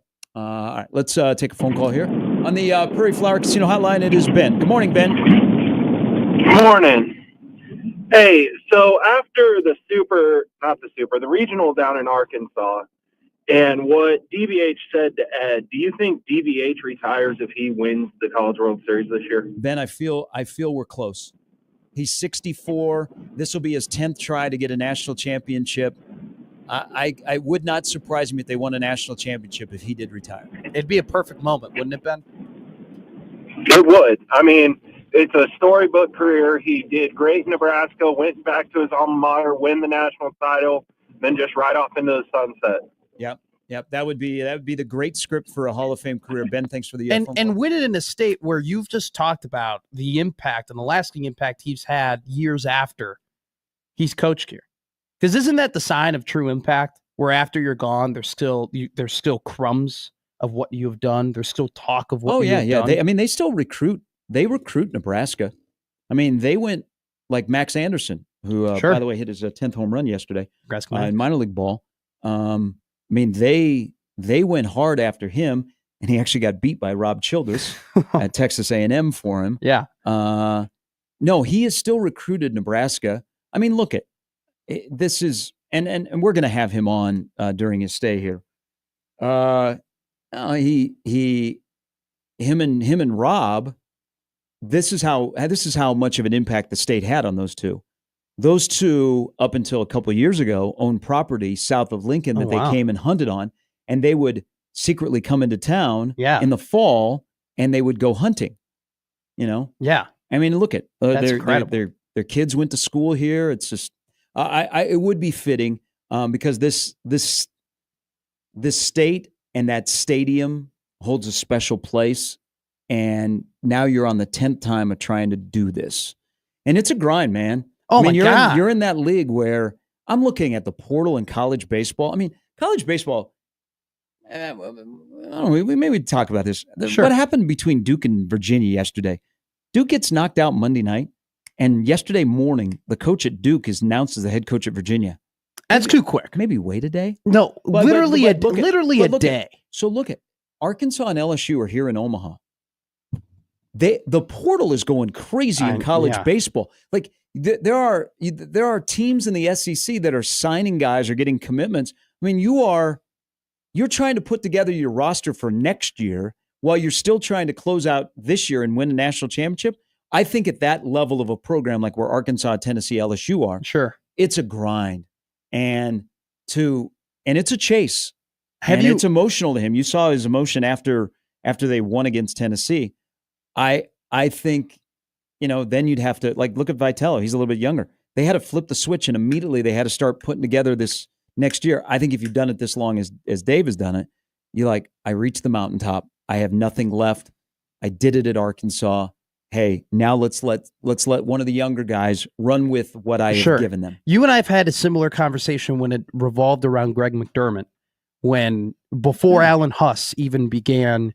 Even before he was even stated as the coach in waiting, in terms of you had this golden age, you had Kalkbrenner, you had all these great athletes, you have this team where you think, hey, this is my best stretch in terms of winning a national title. And when you don't win it, you're kind of like, damn, I gotta build this all over again. I gotta find these. That's daunting, right? Especially when you're an older coach in a different era. You could say kind of the same thing with Dave Van Horn. In the way from what you've been saying, you can kind of sense it's a little similar in he's got the team, he's got the athletes, he's got the stars, he's got them moving in the right direction. And if they were to lose and not win the national title, it'd be really hard not to be like, damn, I don't know if I can put my soul into this again. I don't know if I can build this up again. It's a grind, especially in a different era. Yeah, it's the coaching world now. I mean, you're trying to coach your current team. You got to love it. But also, you spend part of your day building your next team, and you might be playing for the national championship on a Monday night in college basketball. But earlier in the day, you were on the phone with a potential prospect to join you in the portal. When do these guys sleep? When do they seriously? Like, when do they sleep? When do they go to bed? When do they rest? That's why I think older coaches. I mean, Mac's getting out of it at the right time. He's going to be mid-50s. Yeah, perfect time. I really think the Sabans, the Snyders, and the Ferences and the Wrights, those older coaches, they are going to be a dime a dozen moving forward in college sports. All right, quick break. We'll come back a little bit later. John Walker will stop by. Brandon Vogel as well. Plus another recruiting nugget that came out of yesterday's commitment. And where's Luke Sorensen? Just do it, okay? What are you waiting for? You got to make the graphic. We got to make sure the pictures are edited properly. It's Gary Matt with Jimmy on 1620 The Zone.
Hey, Gary Matt is brought to you by AGR Roofing and Construction, local quality service. Go to agrroofingandconstruction.com to schedule your first free inspection.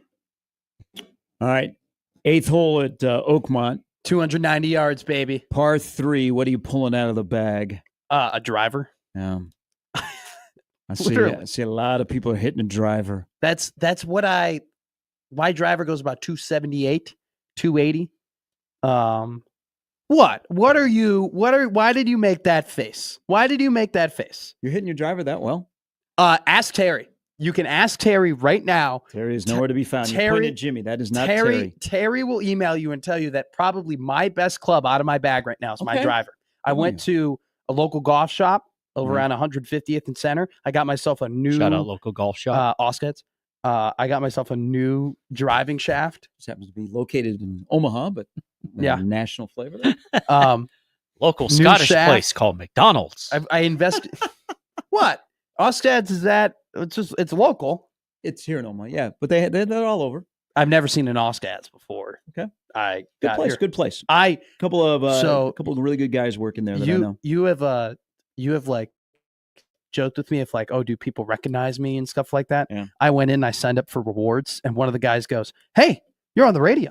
I go, "Yeah," and then the other guy who was serving me, he gave me his personal card to like call him if I need anything in terms of golf stuff. I've actually gotten. And then he asked you what working with Happers. Did he say there's no friggin' chance you hit your driver 280? I've since now regripped a couple of clubs over there as well. And you gave up the Kirkland balls? No, I hit TaylorMade and Callaway. Those are the two balls that I hit. If I'm losing a lot of balls, I'll switch to the Callaway. They have the little flags on them, so they're really easy to find. But I hit TaylorMade's really well. I'm hitting my driver consistently 278 down the middle. Not a joke. Now my putting, I had 15 putts in 5 holes last week. Those greens getting really tough out there at Tiburon, huh? They're very. Maybe should water them. They're triple punching them is what I'm hearing. I think they're inspired by Oakmont, is what I've been told. We're playing today. You get some chaos and carnage. Lovely day for that. Be a big week for us. I am glad that the tour, the PGA, or USGA, excuse me, is going back to its roots. There's going to be 200,000 plus at Oakmont outside of Pittsburgh. Pinehurst has kind of been a home course. Shinnecock. Yeah. I don't think, after what Gary Woodland did, I don't know that we're going to go back to Pebble Beach anytime soon. No, I don't think we are. Yeah. But I do like that they're taking the U.S. Open back to the roots. Once in a while they'll go out to L.A. But Shinnecock, Pinehurst, and Oakmont are 3 that should be in the rotation every 10 years or so. You're not an Erin Hills guy? No. I mean, that's like going out to the L.A. Country Club to do something a little bit different. Same thing. But I think because those are 3 of the most difficult courses. Now, I thought the U.S. Open at Pebble Beach would be great, but no way. When Gary Woodland shoots like that, they're like, "Nah, we're good. We're not going to come back here anytime soon." Did you see that a boat got like shipwrecked on Pebble Beach on Twitter? There was a boat like hung up, I think, on the number 4th hole at Pebble Beach the other day. Right, like on the green? Like no, but like right on the rocks. Like is that like where you have to hit over the rocks? That's so picturesque. It's like going to where Sam was at in Crofton Lakeview. Go there at Gavin's Point Dam. There'll be like a little dinghy. The USGA in Oakmont has done a great job of letting these YouTubers go out there and play the course beforehand, because I've now been watching Grant Horvat and Bryson DeChambeau on YouTube and them playing in Oakmont, and it looks so hard. It looks so hard. It looks so difficult. We're cheering for chaos. I'm betting this like a NASCAR race. Huh? Where it's like, I got no stats or analytics or like strokes to gain or anything like that. I'm just going to pick 8 golfers with like medium to high odds, put $5 on them, and then just hopefully one of them's in the hunt at the very end. And let's go, baby. What is it? It's one of the rare times. Gosh, I'd have to go back. So Wyndham Clark won the U.S. Open. Wasn't he 6 under? That's one of the rare high scores at the. If my computer could work, Open. I could confirm that for you. What was the last couple of years? What was DJ? DJ in 2016 was 4 under, and there was only 4 other guys who were under par in that round. DeChambeau finished with +5, and he was tied 15th. What was Koepka at Erin Hills was pretty a pretty decent score. It was a pretty low score because I remember that he birdied, I think, 3 on the back 9 or 2 or 3 on the back 9 to close it out. What was so 16 was the last time they were at Oakmont and DJ was 4 under. What was when Cabrera won it in 07? What was he? I think he had an ugly number as well. So there's a lot of props out there about the finishing score. Mm-hmm. Like I've got Is it plus 2, right? Yes. I went the over of Oh my 278 and a half. You ready for this? Is this Cabrera? Yeah. In 07? Plus 5. Okay. Won it. So Cabrera in 07 was plus 5. Yeah. Was 5 over. DJ 9 years later was 4 under, and now we're back 9 years. He shot later at Oakmont. he shot a 76 in the 3rd round and ended up winning. Yes, he did. Angel Cabrera, man, that's that's a name that if you ever pull that out in any golf discussion, people go, "Oh, Angel." Bring back the U.S. Senior Open. Maybe we'll see Angel Cabrera. Him and Vijay Singh. Those are like the 2 older golfers. Seems like we should be getting another big golf event around here. I've seen people still have golf balls about the Omaha Country Club Senior Open. The first time in 14 was great because it was new. Yeah. The next time we had weather. We had a major storm come through. It was not as great, but it was still well attended. We need another event, but the weather was crappy the second time around. 14 was awesome. I was at Milton. There was an Omaha Senior Open hat on the ground. Yeah, and I picked it up and I go, "Oh, okay." Did you immediately put it on? I walked into the pro shop and the lady goes, "Oh, you picked up my hat," and I go, "Yeah, I did. Here you go." You were going to steal the hat? No one claimed you it. Wear somebody else's hat? Man, you know how many hats I have. There's no boundaries that I won't go. If no one was going to claim it. Just stop right there. You don't have to say anymore. Kellyanne adds one more thing about parents. She goes, I bet Murray State parents have traveled for 2 weekends in addition just to get here. Great point. I went to Oxford and then they went to Durham. All right.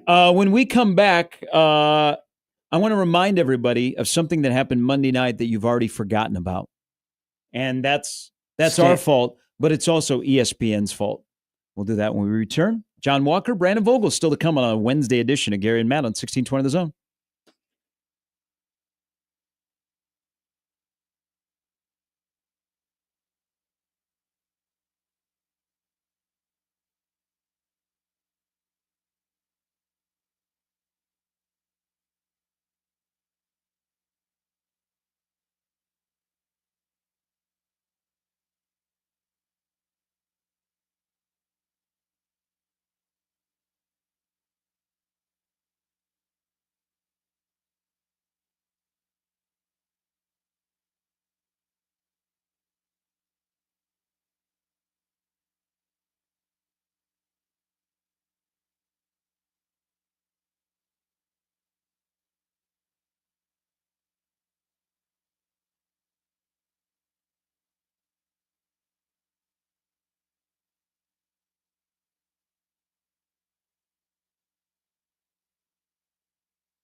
Welcome in.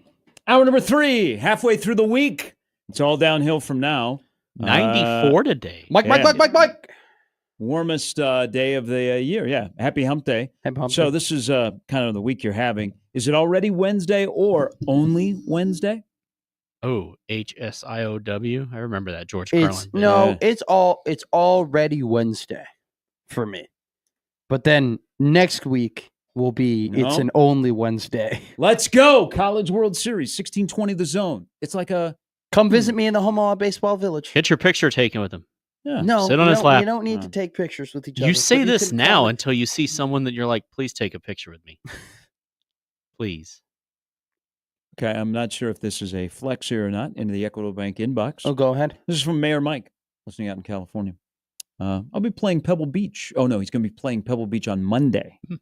4 of us from high school who've been playing together for 40 years, teeing it up there.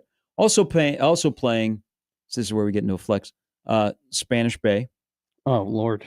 Poppy Hills, Lord. Spyglass, What is and the par what? 3, the Hay at What? Pebble. Mike's a huge golf fan. We need- Thank you very much. We need to have like a We- Nathan Ohio Hey. moment where we find out what the budget for that trip is. How's he doing, by the way? I'd love to play Spyglass. We never got Uh, an update from him. So, yes, this is from your golf buddy, Terry. Yeah. What did Terry say? Yes, the U.S. Open's going back to Pebble Beach, which, We did get tweeted at about that. well, I mean, 27, Hey, 32, it got- 37. it got- it got- guys. I'm not looking at the future U.S. Open. I mean, venues. that course did not win. Also, he cannot confirm nor deny your 270-yard drive. That The is a hunk the of only round you I know played what. with Matt was week 1. Gonna have to go with Which was Terry. on That That this is one. April. crazy. All I remember about that round, 50-foot putt on blue number 4. Yeah. Nicely done. It's haven't made one since. Haven't made anything close to that since. I told Terry right then and there. I go, I've used up all my putts this round. That was my 47, which set my handicap, which is now all the way back to now a 51 total score, 15 handicap. I got a question here. Yeah, give it to me. What the hell is wrong with Brett McMurphy? I was wondering if that's who you were getting. What? Why do you say that? Has he gone nuts? Was this a tweet you were So, referring to yes, earlier? Because yes. you said it, and I was on Twitter a ton, and I'm on Twitter a ton every day, and I did not see it. So I was very curious as to Oh, what. you know why you have not seen it? Why? Because it has been deleted. Okay. So, I By the way, a think- coward. If you ever delete your tweet, you're an automatic coward in my eye. Oh, we've had this discussion on the show. really? Coward. So, Unless it's really, really super, super offensive, or like you got Okay. hacked or whatever. Okay. Like, okay. But if you like just make a Peter statement, Vesey a couple weeks if ago. you make an opinion that not a lot of people agree with and you get roasted for it, okay. and you just delete it because you can't handle the heat, Yeah. then that's coward. Now, if you like have a typo and it turns into something, or something really bad happens and then you get rid of it, that's fine. But if you just have like, oh, I think Jalen Hurts is like the 12th best quarterback in the NFL, in Philly. and then, you end up deleting that because Philly people aren't, you're a coward. Okay. That's how I see it. All right. NFC, go get yourself some quarterbacks so you can compete with us AFC teams. So this is I did see this. so Brett McMurphy, who is working for Action Network. He is working for Hmm? America's College Football Insider with the Action Network. Okay.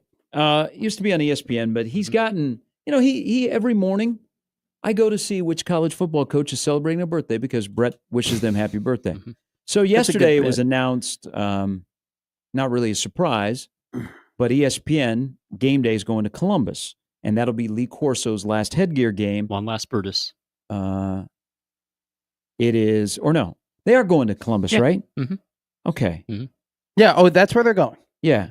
Yeah, I said that yesterday. Okay. That's official. They put out a very nice Yeah. video about it on So ESPN. Buckeyes this are world is famous. where when I saw initially this tweet, and the internet will be involved. lives forever, Mhm. so I screenshotted this. So Brett McMurphy tweets this out,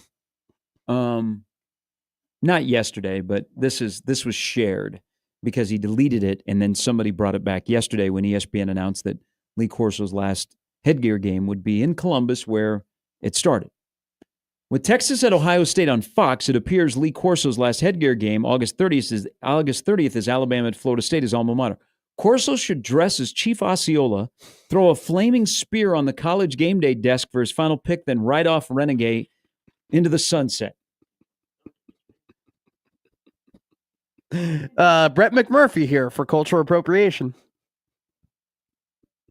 I mean, Brett's going to be Brett, I guess. read the room, right? Like, okay, it's funny, all right? It's a little funny, but it's funny because he's just so tone deaf into what era of like just sports where we're in, where, hey, the 90-year-old white guy dressing up as a chief and throwing a flaming spear onto a desk probably isn't the message that we're shooting for here, Brad. Wearing a John Riggins jersey. See, is that happening with No, no, Pat Mahomes Sr.? No. Just no. Still thinking about Pat Mahomes Sr. and John Rocker. John Rocker. There it is. Oh, a little known fact. You know the game that Bobby Valentine got thrown out of and Yeah. went to skies? Yeah. You know who was pitching in that game? Al Leiter. Pat Mahomes dad. Sr.? Oh, Larry says, thank you, Jimmy, for playing Presidents of the United States of America. I've not heard that song in a while. Used to be a huge fan. do like peaches. Hey, they were on a roll in the late 90s. Hmm. And then the Presidents of the United States of America just became a hodgepodge of whatever. I thought there was going to be a Husker football Do time. you want to do a late 90s? segment where we rank all the presidents of the United States? Sure. That sounds like that ought to be a lot of fun. That'd be incredible radio. A bracket. Herbert Hoover. That's your first pick? No, hell no. My first pick, Mine would be Ronald Reagan. mine Then we would got to go like George Washington. be Thomas Jefferson. Thomas Whitmore. Yeah, you could probably throw in some. Why are we off on this? Ulysses S. Grant. It's a great one. War general. Horace and Harvey's dad. Yeah, great point. I think it'd be more enjoyable to do the presidents that have been on TV or in movies than to do. Denzel won. Or not Denzel. Morgan Freeman won. We'll save this for about another month when it gets to really slow around here. But thank you for the group. That's a who is- tease. who is part of the Seattle scene when the Seattle scene, the grunge scene in the 90s was going. The presidents of the United States of America are from Seattle. And they sang a Really? song called Cleveland Rocks. You're not familiar with No. the grunge, the Seattle movement in the 90s? Guys, no. The Sonics. You know I'm not a Sean Nirvana? Kemp. no. I'm 70s music. Chris And Warren. then I'm like some country, and then like your occasional like hip hop song that's popping off on TikTok. I watch sports. Okay. And when I'm not watching sports, Jock Jam. when Sports has music. Jock Jam. No. When I watch sports, and then when I'm not watching sports, I'm listening to the Connor Happer show. And if I'm not listening to the Connor Happer show, I'm listening to the Rich Eisen show. Okay. That's what I do. Or That's you're- my routine. And then I go on my How do you phone. know what songs to sing when you go and you creep on females at karaoke bars? I got my Rolodex, man. I got my songs already. All right. When I Was Your Man by Bruno Mars. All right. Closer. by Brandy, Nine You're a Inch Fine Girl Nails. by The Looking Glass. All right. Those are my two. Sometimes I throw in a little bit of a White Christmas from Bing Crosby. All right. Do you save that for the actual Christmas I'm season? No. Cut his mic. dreaming of a white Christmas. Do you sing that outside Just of like December? once in the summer and once in the Christmas season. It gets a funny pop in the summer. I'm sure it does. Just Is it singing about Is that- cocaine? is that one funny? I Ha used ha. to know. Cocaine and snow bunnies. Jeez, Jimmy, this isn't Kansas basketball. Whoa. Are you intimating something No, sinister I'm going kidding. on I'm down kidding, there? I'm kidding. Oh, I'm whoa. kidding. Sean shares a tweet. got 90s I did not Cowboys. know. We had a little media fight on the Oh, app yes. I forgot about There's a that. media fight. way back in the day. So Yeah. Nicole Auerbach, Oh, shout out Nicole. she said, "Why don't you just go back to wishing football coaches a happy birthday and move on?" That is, I don't know what the response is, but that's in 20. I do remember this 24. happening. This did happen. This was a very big because Nicole Auerbach did speak for one of my classes when I was in college, and that was a class that I missed. But not red. I wasn't there that day. We were like, yeah. Okay. Nicole Auerbach spoke today. She used to when the swim trials were here. And by the way, the swim trials are going back to Indianapolis again Yeah. in 2028. She covered it. She's become a swim analyst. And she would spend a lot of time here in Omaha. And then 2020 happened and the Big Ten wasn't going to play football. And boy, did we fall out of favor with some journalists that we used to like nationally. Pat Forty, Nicole Auerbach. I'm 2 swimming people. Yeah. I'm trying to see right now if I can book a tea time for Spyglass. Corey chimes in. He says, I don't want it to happen, but it would be cool to see what the pros would say about Landman. Not the show, but the golf course. Yeah. I don't. I would it's- like- I haven't been out to Landman, so I wouldn't know what I they would would like say. the pros to play Lost Rail. I would be curious of what they would say there. I would, But it's time that we get another big golf event around here. Stu, go to work, do your fine work of facilitating that as we talk to Andrew on the Prairie Flower Casino hotline. Drew. Good morning, Andrew. Hey, what's going on? Nothing much, man. How are you? Well, the presidency of the Andrew? United States, Yes. Yeah. What about him? the band, Yes. they were just a bunch of dirty hippies. So? They were all right. They were kind of popish. But anyways, if I would pick a president, Oh, I would God. pick FDR and the New Deal. Okay. Okay. And then U.S. soccer, Oh, don't get me started. Switzerland. Yeah. 4-0, baby. Freaking, they were up 4-0, 36 minutes. Yeah. Just a shit show. Yes, it is. Thank you for swearing on the air. Yeah. Thanks Hey, for that, Andrew. Drew. So let That's me. what got him all the things. So all the games. You know So better than they've- that, They've Andrew. lost 4 in a row. Give me some optimism for next year because we will be hosting the World Cup, 0. and I would like the red, white, and blue to at least make some noise. Is there any optimism for Well- U.S. soccer a year out from the World Cup? No, we'll get spanked. What? And there you have it. Damn. All right, Andrew. Thank you. Actually, great point. Taking from Brazil to Andrew. cover. I do want to. I've been thinking about this for a while. We've now are like in the 8th year of being like, hey, we're in the golden age of American soccer.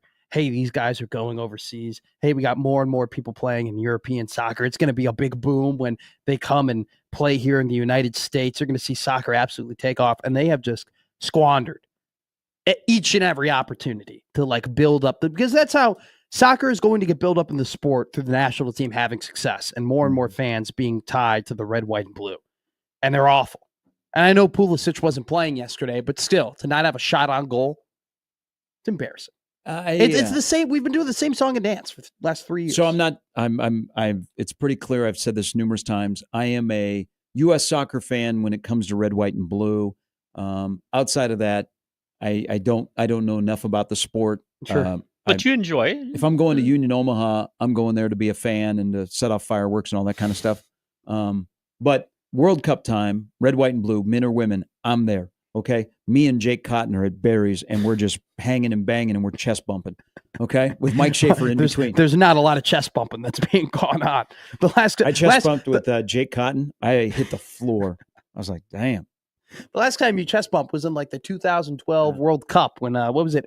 Aaron Brooks or not Wasn't that? That might have been the time. No, Yeah, whatever. where he headbutted against Ghana 2010. or 2010. It'd be 2010. I chest bumped. I remember Or was it Zidane. 2014? I chest bumped with Jake Cotton, and I look like the guy at Michigan State falling down.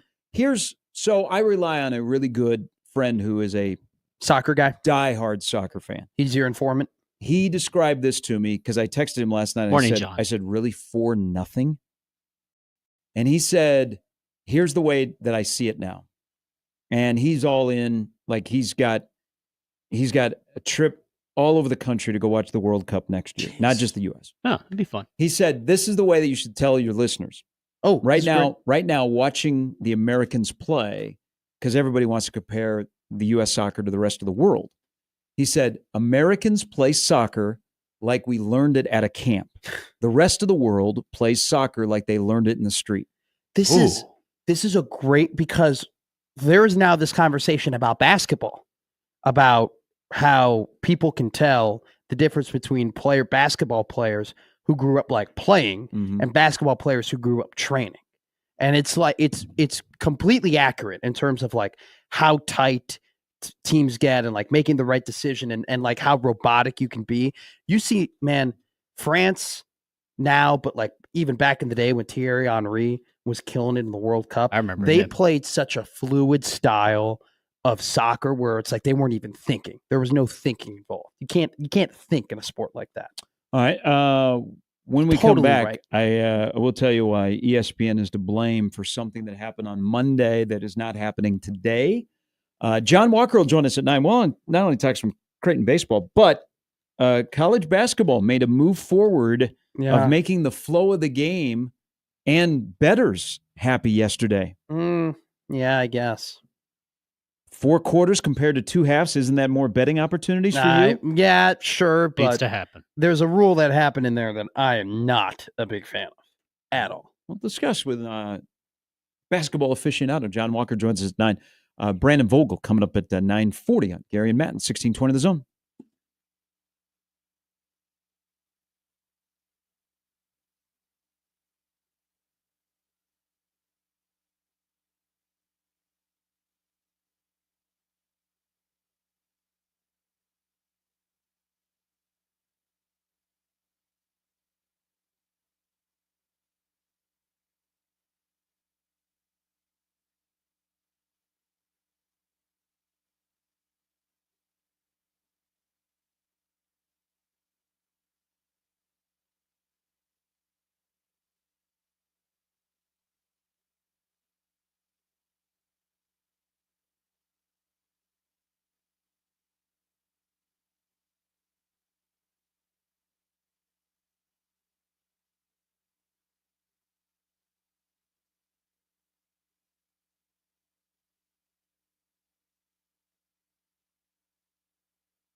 All right, game 3 of the NBA Finals tonight shifts to a place where in 49 states it's basketball, but this is Indiana. Downtown Indianapolis, Oklahoma City and the Pacers are tied at a game apiece.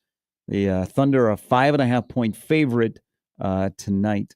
They were very comfortable in game number 2. Shai Gilgeous-Alexander, 32.7 points per game in the regular season, 30.4 in the playoffs, 36 in the finals is his average. That's what a star looks like. Tyrese Halliburton is having a line where you go, whoa, can't believe he did that. By the way, here's a prop for you. Halliburton has never taken more than 25 shots in a game. A lot of people think he's going to just throw it up tonight.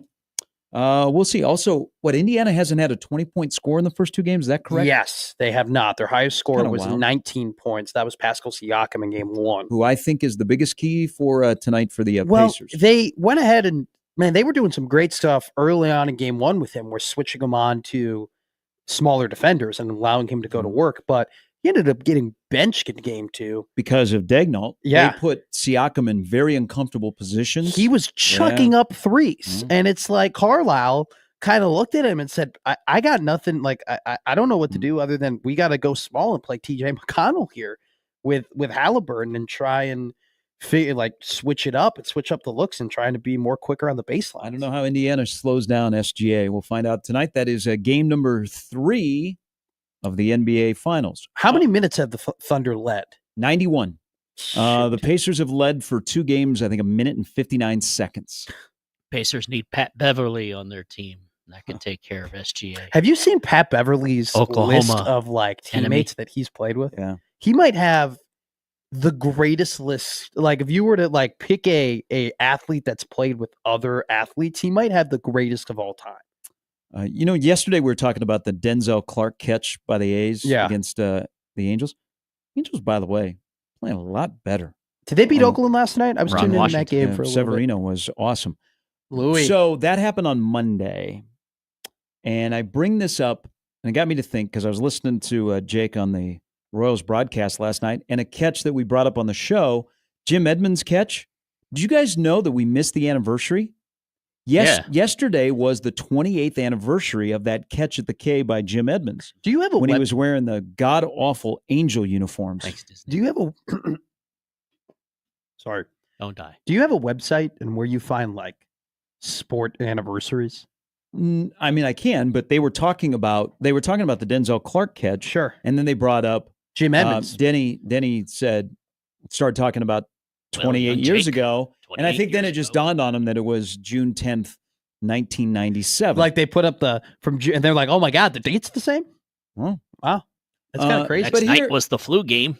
Here is Old Man Take Alert. Give it to me. I like you. Your old man takes really aren't all that old man. Well, I takes. just want to prepare people. Sure. Because it's Wednesday. An incredible catch happened on Monday. HSIOW. Today we do forget certain things in sports pretty quickly, and I blame ESPN. Why is that? So on social media, they used to cover sports. I just looked this up. There's over 10 million views of that catch, which is incredible. Now, this conversation may also open the door to baseball, where baseball is today. But here's the thing why I think we forget about moments in sports quicker than we used to. And SportsCenter is the problem. Because we used to watch SportsCenter from start to finish, and we'd get up in the morning. Yeah. I don't care what your age was. It did not matter. You would watch SportsCenter. So that catch would garner about a 15-minute segment on SportsCenter, where it might even turn into a sports science part of it. But we would watch SportsCenter, and they would talk about that catch. And then you know what we would do? This isn't necessarily old man. This is young Gary. Me and my buddies, we would go outside and we would try and find a fence and try and recreate that.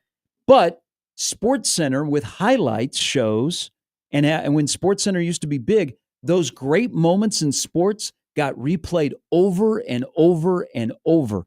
You know what yesterday was on ESPN about that catch? You know what that conversation turned into? I Could don't- LeBron have made that catch Yes. with one hand? So it Is turned- that where we dawn Okay. from who the So- best athletes are? this- Is that where that discourse so came this from? went to athletes that could play Oh my multiple God. sports, and then it became an NBA versus NFL discussion. First NHL discussion.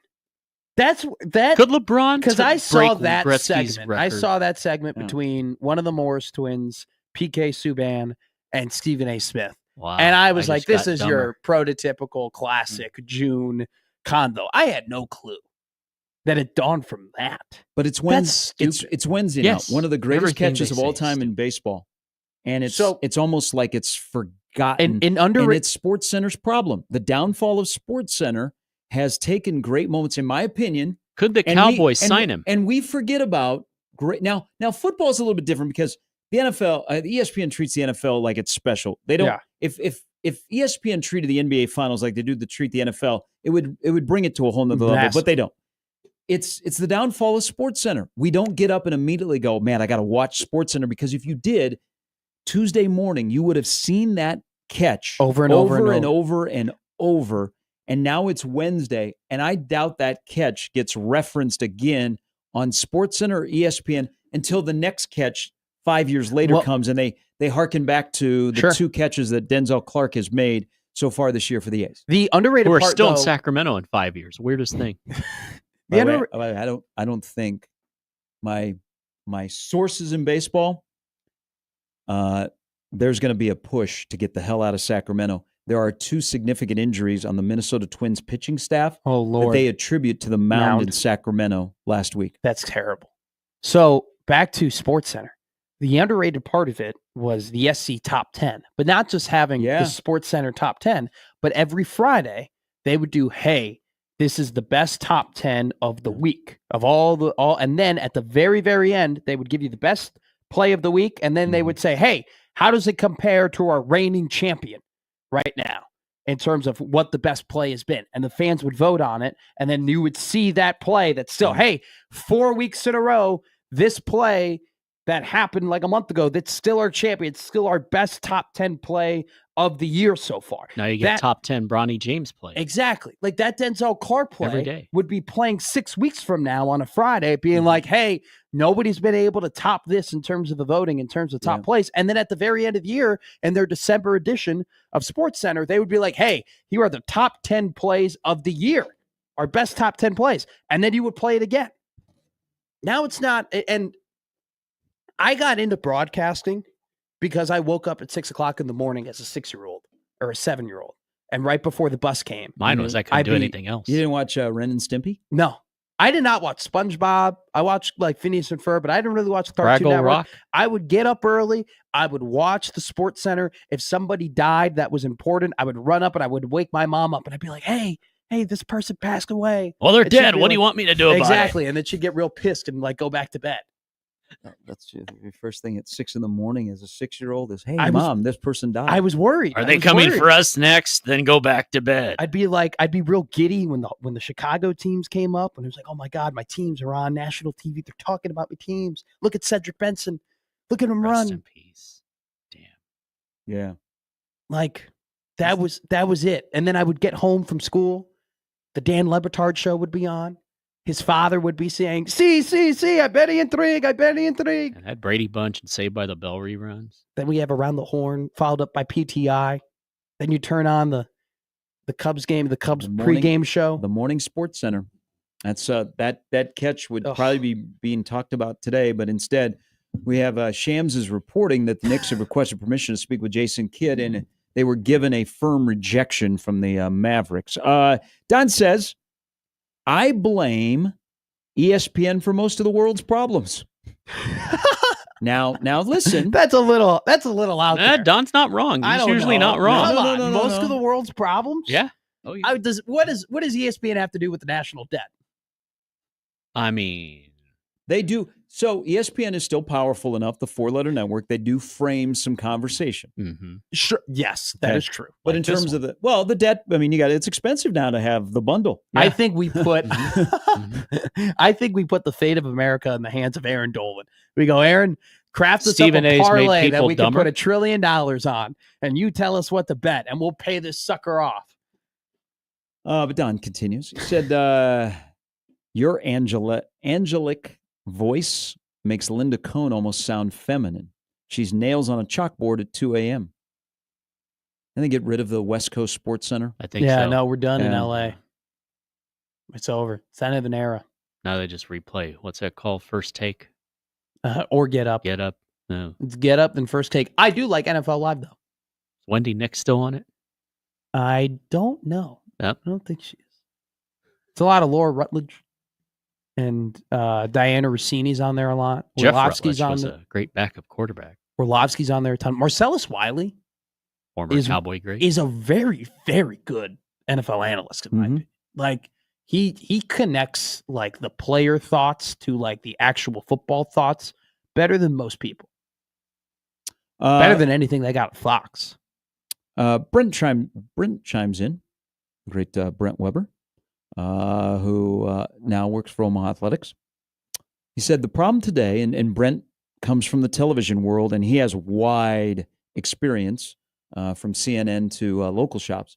He says the problem today, oh boy, I sound old, is that there are no real highlight shows anymore. You know, I cut my teeth working at CNN Sports tonight, and we focused on highlights for every game instead of the 80% talking heads in studio or Zoom from their desk. Yeah.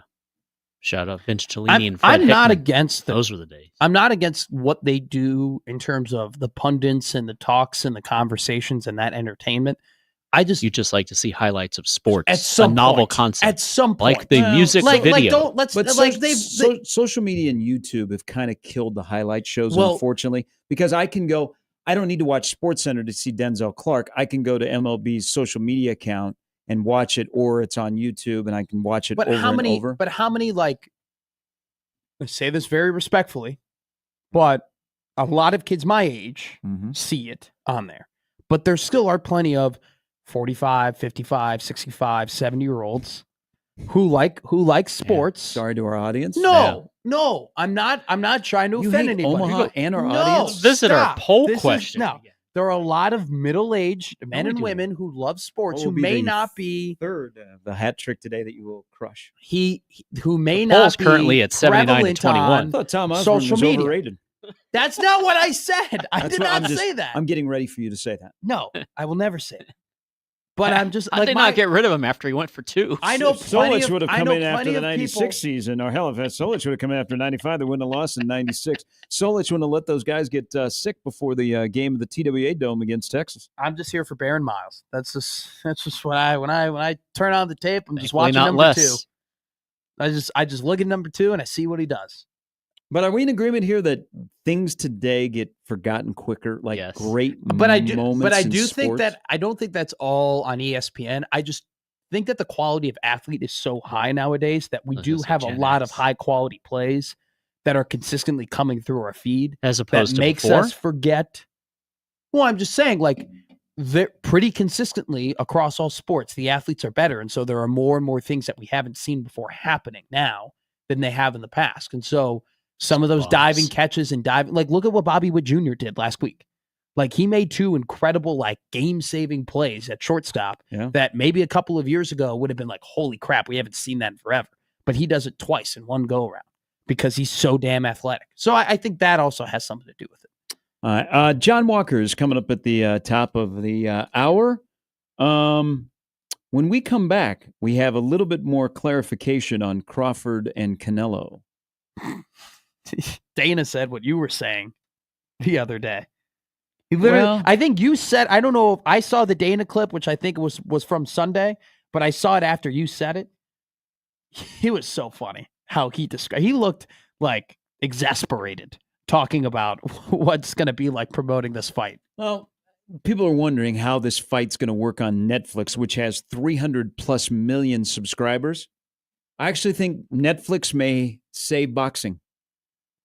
We'll get into that when we come back. John Walker, Okay. Brandon Vogel, All right. to join the show. You can join the show at any time as long as you don't swear. Andrew I mean, Drew knows apologized. better than that. He called back knows and he so much apologized. better than I that. got excited. He was just heated. About what? It The wasn't red, white, even and that- blue. It was like, you guys sound like the McAfee show. It's fair game. I've never heard Prairie him talk Flower about soccer. Casino Hotline, 402-951-1620. We're out of school season, so anything goes. He's got to let off some steam. It's Gary, Matt with Jimmy on 1620 The Zone.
Hey, the Gary Matt Show is brought to you by AGR Roofing and Construction. Make sure to go to AGR Roofing and Construction today. Local quality service. Get your first free inspection.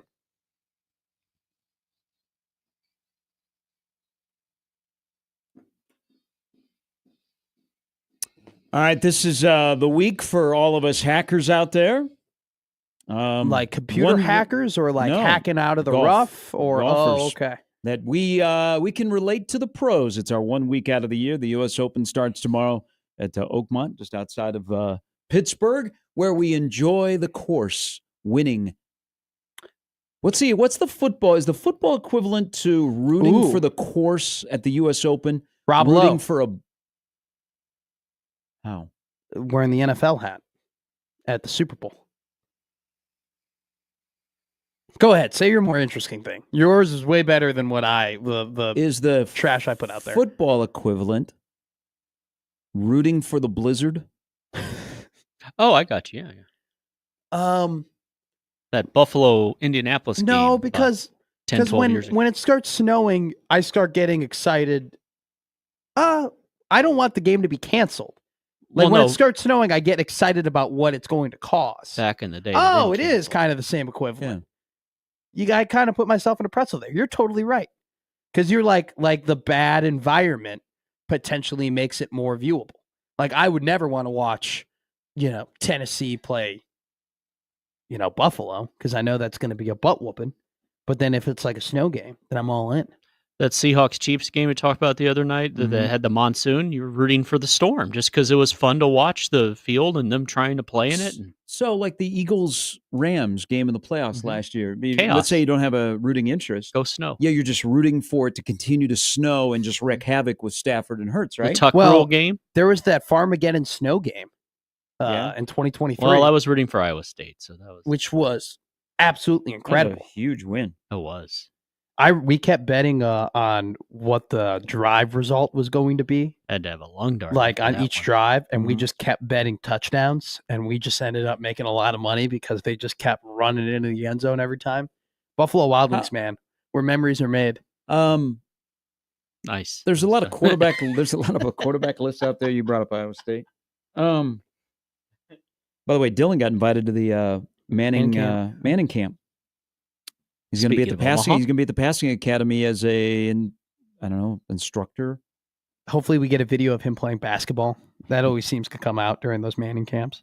You know what I would like though? I know this doesn't happen, and it's a cool honor to go there and be part of that because there's a wide variety of quarterbacks are there. I'd kind of like a Peyton Manning breakdown of Dylan Raiola. Okay, so this is coming in 5 years. During Monday Night Football on the Manning cast, when Dylan Raiola is suiting up for your Tampa Bay Buccaneers after taking over the reins for Baker Mayfield. Expansion. And he's playing. And they cut to Peyton Manning. They're like, Dylan Raiola, great quarterback. We had Dylan in our our Manning passing camp a couple of years ago. And then they cut to the pictures of young Dylan Raiola throwing balls with Peyton Manning. Then they have another picture of him like in a meeting room, like taking notes and studying. And then they go, the thing about Dylan is his poise. He's got great poise. He's always been a quiet-mannered kid, always been able, super studious, right? But he's got a rocket arm. That in 5 years from now, that's what it's going to be. He's got a rocket arm. Now, what he's got to remember though with Dylan. So we won't get a Peyton Manning, Dylan Raiola breakdown until he's in the league. That's too bad. I would love to see one now before he break down the film and before he goes into his sophomore year. Is there a college sports because they did that with rest in peace Kobe Bryant, where he would break down film, and then I think Peyton does it with NFL players. Mm-hmm. Do they do that? Is there a college breakdown film? I don't think so. Wouldn't you like to see like Gruden? I would. Oh my god! Like Gruden sit down and dissect Dylan's Nebraska game. 3 years you've been clapping. But on the list of quarterbacks and a lot of these lists, Dylan's either just inside of the top 10 or he's just outside the top 10. But you brought up Iowa State. How come Rocco Brecht doesn't get more run in the college game for quarterbacks? I know Sam Leavitt is the top quarterback in the Big 12, but Rocco Brecht very rarely gets mentioned. And he had a hell of a freshman year, and he's had a nice career at Iowa State. But they almost made the playoff last year.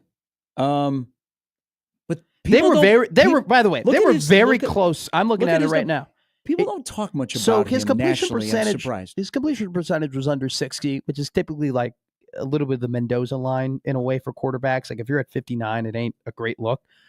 I think it's more of just an Iowa State thing where Iowa State isn't looked at as a perennial power or like a national threat, but they're more so looked at as a, hey, this is a quality program against Matt Campbell. They're the Pop-Tart Bowl champions. Yeah, and exactly. They're the Pop-Tart Bowl champions. And they have rings to show it. Yes.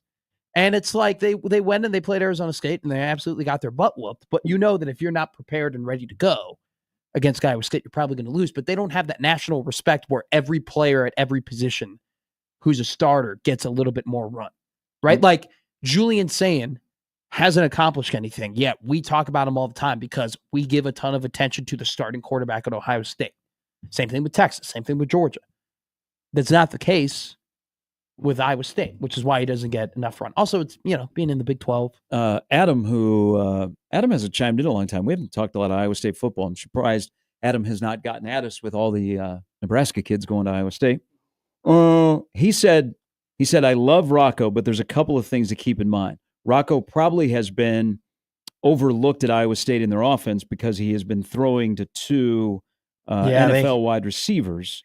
Two awesome and wide receivers. He chimes in, he goes, kind of interesting that Iowa State had 2 second-day wide receivers go in the NFL draft. He says another thing. He goes, this is the stat that a lot of people that are blown away by. Rocco Beck has thrown 18 interceptions in his career. 7 have been returned for touchdowns. Really? Cool. Whoa. So Adam says that's why. He goes, I love Rocco. Of course, I love the clones, as you know, but that's probably one stat that people stop at before they talk about Rocco Beck as a top quarterback. So, funny you say that about Adam. The 2 wide receivers he's talking about, Higgins and Noel, they were very high on my board for. Why are you laughing? No, I have boards. I know man. You have an NFL draft board. I saw it. They were very high up on my board for 2 very different reasons. Noel was a speedster who could get open in a phone booth, and Higgins brought incredible size right in the red zone, where 25 touchdowns for Rocco Beck. Like, that's a great point that you don't really think about in terms of Iowa State football. And like, oh my God, the passing offense had so much talent, and they had 2 day 2 draft picks. Like, it's a very good point by Adam. They are, man. You watch Higgins. Higgins is gonna be a dog. I wanted the Cowboys to take him. I thought he would have been great. No, they don't draft well. You know this by now. They haven't drafted well recently. No, not since the early 90s.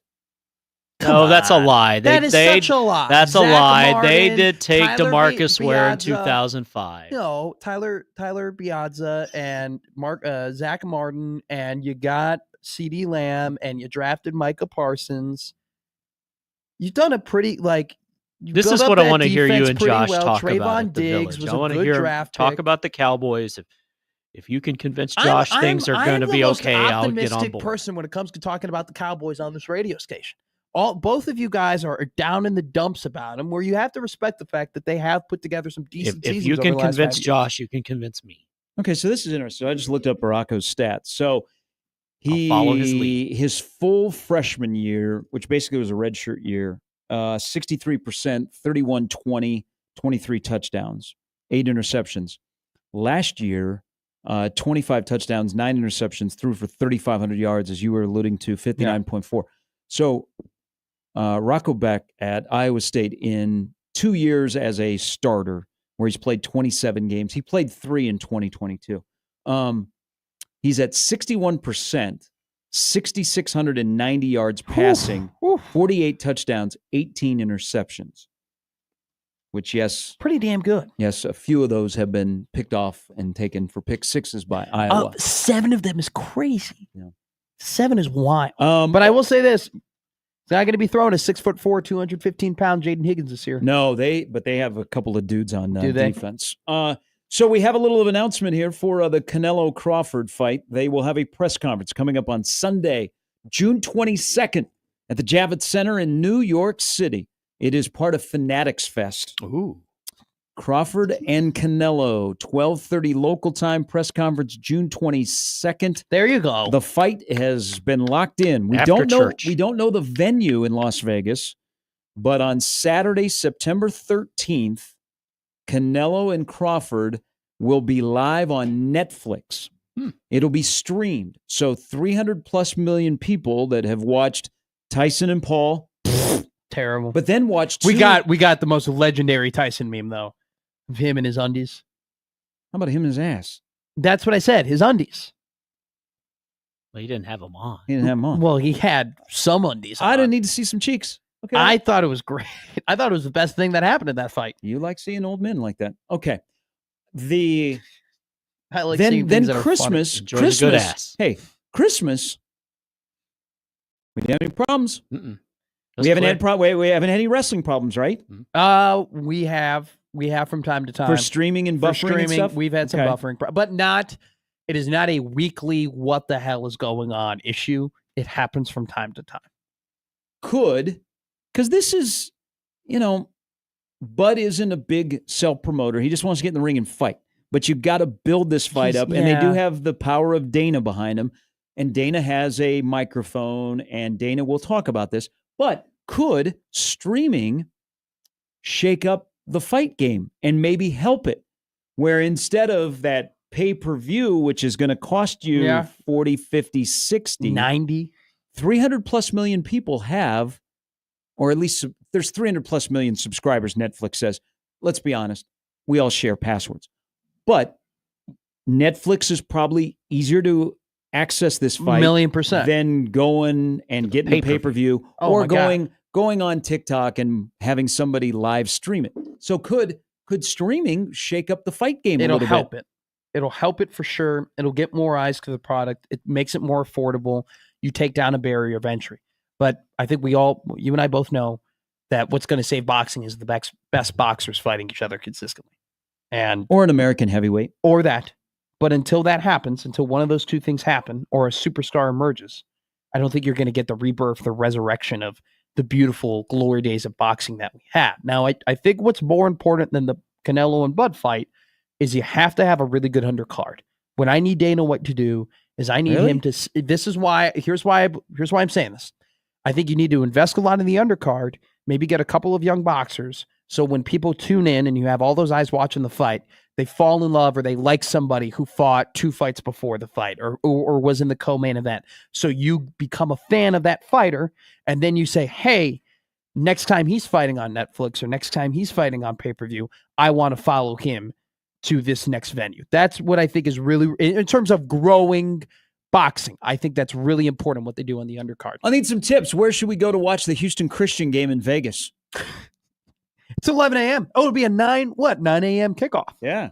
And Just then go the fight, Man. they won't get into the ring till like 10:30, 10:45 local time. There's some buffets that we could definitely hit at 9 o'clock in the morning. Buffet and Husker football. Is there anything better? You get the powdered eggs, some turkey bacon.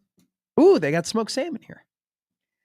John Walker from the World Herald will join us next. Where would college basketball be if we had quarters, which might be coming? We are the outlier in college basketball. We're halvesers. If women's basketball can do it, Jimmy tells me that men's college basketball can do it, right? Yes. We'll get John's opinion on some things that were mentioned yesterday to change the game, including challenges. That's next on 1620 The Zone.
All right, welcome back in. Last hour, we kick it off with our good friend, John Walker, who Whiskey! has been busy from the Omaha World Herald. Good morning, J-Dub. What's up, guys? How are you? Good. How are you? Yeah, how are you? Man, I'm good. It's been a relatively quiet week over at Creighton. Since the last time we talked, first week of summer workouts are in the book for men's basketball. Okay, all right. And Mark Kingston has officially been handed the reins of the baseball program from Ed Service. But other than that, there's not much going on the hilltop. But guys, there's a certain type of buzz in the air around downtown O because the College World Series is upon us. I thought you were going to say MJ the Musical is at the Orpheum this week. Yeah, how was that? Exactly. That was a great show. Great show. Okay, so there's actually, you've been busy this week, so you're selling yourself short. But yesterday was an interesting day because the caretakers of college basketball said we're going to tweak the game a little bit to help the flow and the TV product. So we'll ask your opinion on a couple of things that were proposed yesterday or things that are actually going to happen. Where would college basketball on the men's side be if we did go to quarters? With the rest of the world? Yes. You know what I'm I glad mean? you slipped that in there. Like men's college basketball is literally, and I mean literally, the only basketball played nowadays in halves. So if you want uniformity, that's kind of where we're headed. And it seems like, based on what the NCAA said, that's where they want to go. They said that there is, quote, positive momentum toward moving to quarters. The thing that they mentioned in the release, and this is obviously the biggest hurdle, this is where everyone's mind jumps. Okay, if we go to quarters, are fouls going to reset at the end of every quarter? And two, what are the media timeouts going to be? Do you just have one in the middle of every quarter? Since your end of quarter would technically serve as an ad break, a media timeout, if you will, because then it would still work out to where it's, I guess then it would be your under 15, under 10, under 5, technically, as far as the half would go. So that'd be interesting. I'm not sure. That's one of the things that they'd have to work out, obviously.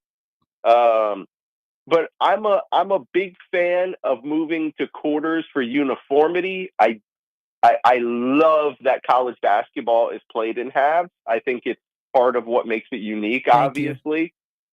But it doesn't. I can also acknowledge that it doesn't make sense for men's college basketball to be the only basketball in the world playing 2 20-minute halves. Do you think it would help with the flow and the quality, or would have any impact at all? Because on the women's side, I know women's and men's college basketball, there's a lot of differences, but it really helped. It really helped the flow, and I think the play when women's basketball went to 4 quarters. Yeah, I think so too. Because again, it in theory shouldn't have as many media timeouts, right? Like, you should really only have one media timeout a quarter.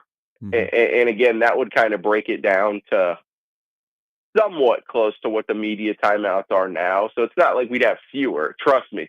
In a day and era of money, we will not have fewer ad breaks.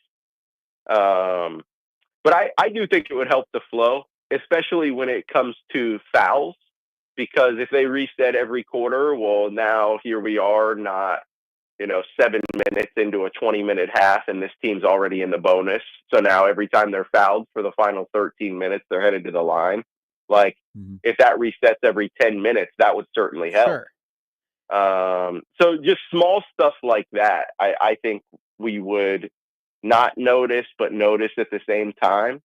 Because it wouldn't, obviously the drastic change would be the 4 quarters. And I think over, I don't know, a 2-3 year span, we would see the intricacies of how that changed college men's basketball. So in terms of fans watching the game, do you think there will be a difference between how we view 12 minutes to go in the second half and how we view 2 minutes could go in the third quarter? Because sometimes, Probably not. and this is like the core of my question dawns from this. When I watch NBA basketball, I'll be watching basketball and be like, oh, it's the third quarter. When we get to the Mhm. fourth quarter, that's when it really starts to matter. But when I watch college basketball and I see there's 12 minutes left in the second half, I feel like I get more geared toward the end of the game, that I'm more revved up. Like, oh, hey, we still got time, but we're inching closer and closer to where we're getting to crunch time. I that's a really good point. I'm not sure, obviously. I Sure. think I probably feel a little bit of that. Like, you tune in and you see there's 3 minutes left in the third quarter of an You're a NBA little out game. of it, You're aren't like, you? oh, I'll come back when there's 8 minutes in the Yeah. fourth if it's not a blowout.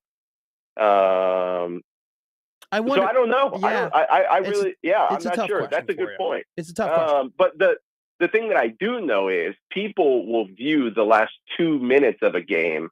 Well, I should say, in theory, not Sure, will. In sure. theory, they should know what to expect from the last 2 minutes of every game, because the NCAA also made a rule to add a coach's challenge, Yeah. and that means, if I'm understanding the way the proposal / legislation was written, if I understand that correctly, there are no official reviews now, like in the last 2 minutes. Like, there's no official review. Hey, out of bounds, whatever. Like, all of that stuff comes down to a coach's challenge.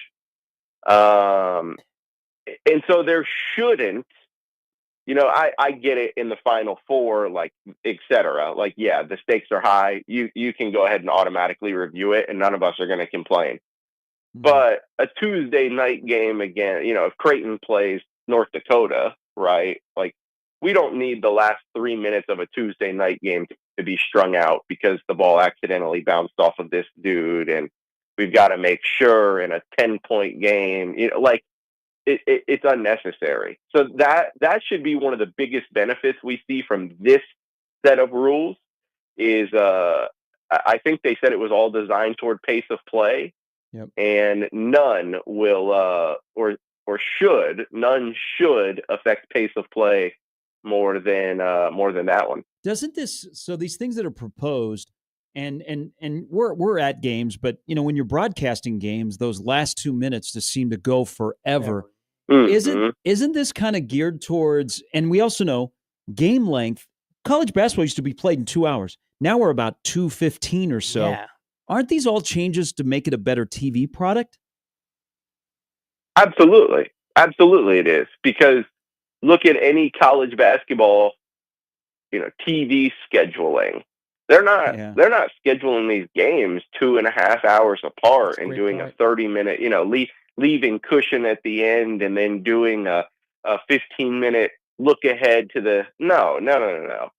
They're scheduling them 2 hours apart, and if this one before runs over, well, we'll start the next one on ESPN News. Yeah. Like, so yeah, I think it absolutely is, largely for TV, because 2 hours and 15 minutes even is not a long time for an in-person consumer to be in the arena.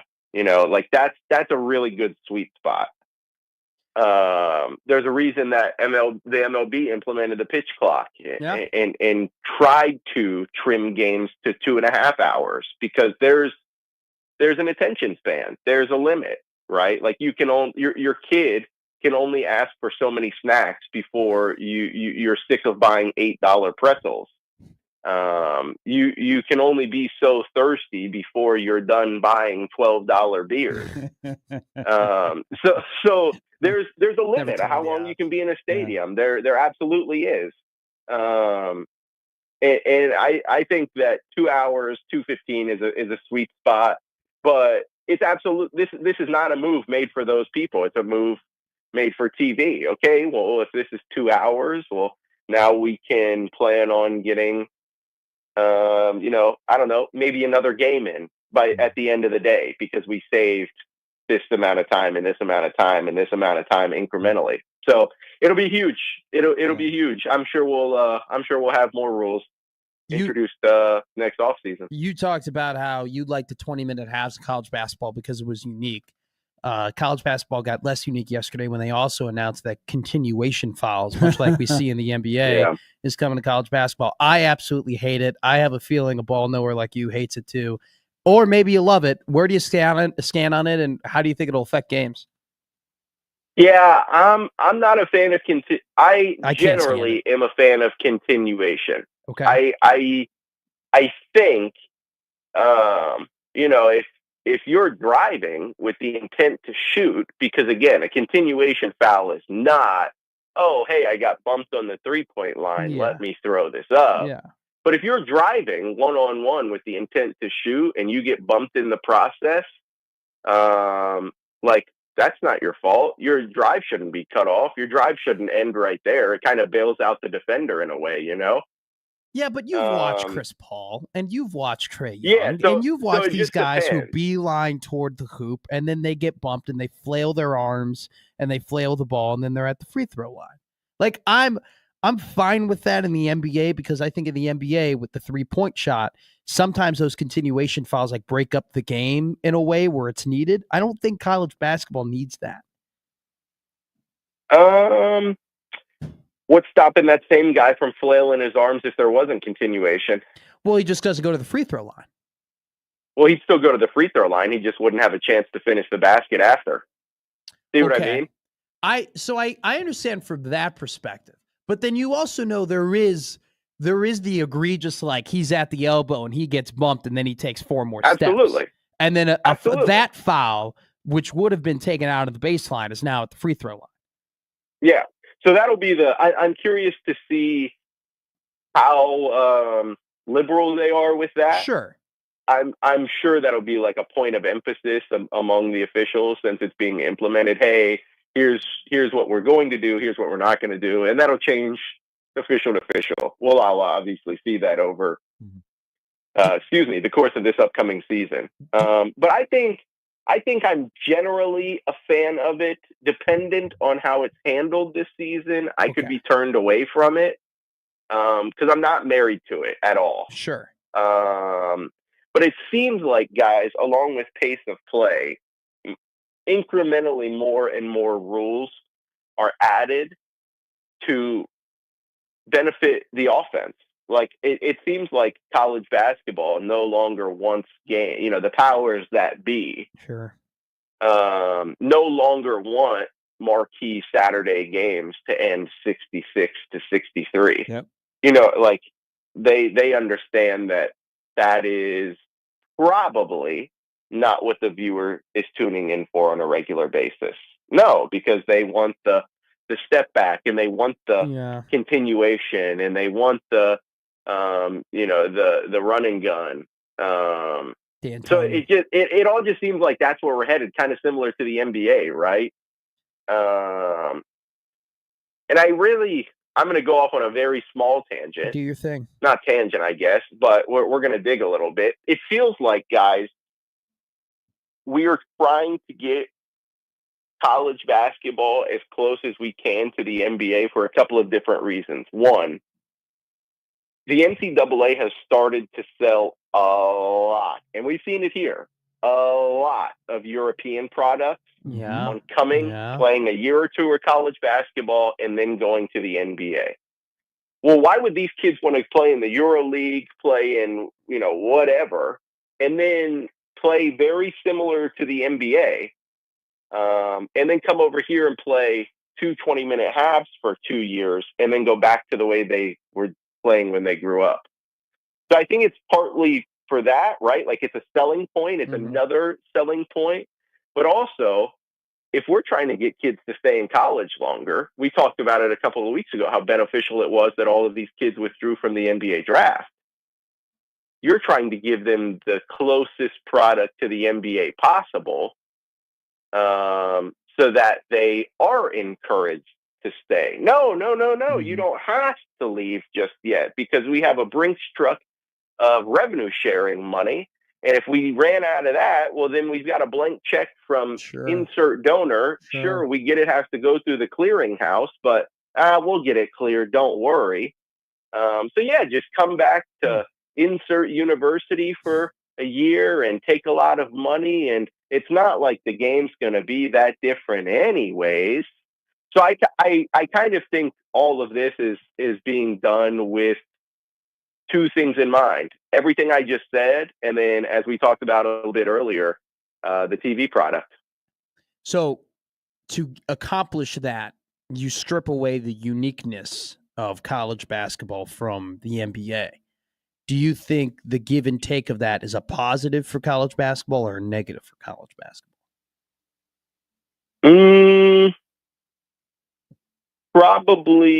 Probably right now I'd say a negative, to be honest, because that uniqueness, like in the game itself, I don't know, maybe it's a positive, right? Like maybe it's an easier transition.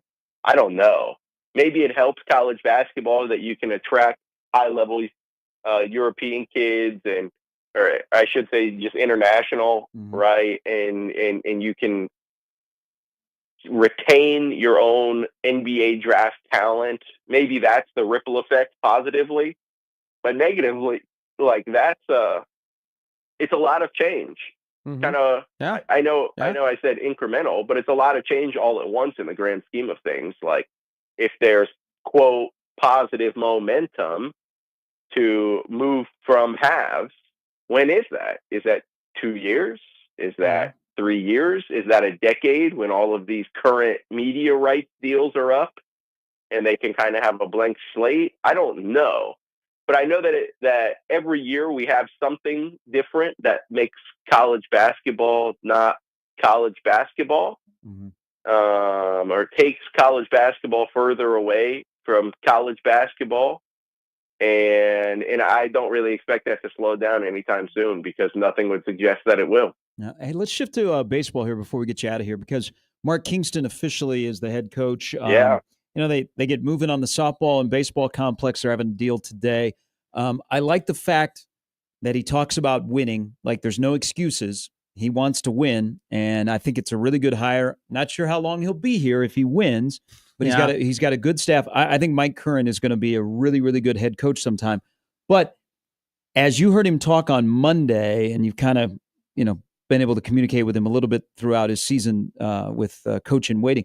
What do you think the Mark Kingston era will look like? What do you think the identity will be on and off the field for this new era of Creighton baseball? Yeah, I still think that they're going to carry themselves with the class and dignity that they did throughout Ed Service's 22 years. Mark Kingston made that very, very, very clear on Monday that was one of the biggest things he took away from his year with Ed Service is like, sure, he learned how to read what flags in Schwab, a park that really only people get to play in, I don't know, maybe once a year, twice a year, unless you're one of the World Series teams, Like that's Creighton's home stadium. There are intricacies to it. There's a reason that home run hitting teams come to Schwab and they hit long pop-ups. It's just a different park. And so he learned that. But Mark Kingston also said one of the biggest takeaways was watching how Ed Service handled himself in the program. When it comes to, somebody had asked him, like, what will be different about the way Creighton plays baseball under you compared to Ed? And he was like, well, I don't know if it'll be different, but I'm a big fan of balance.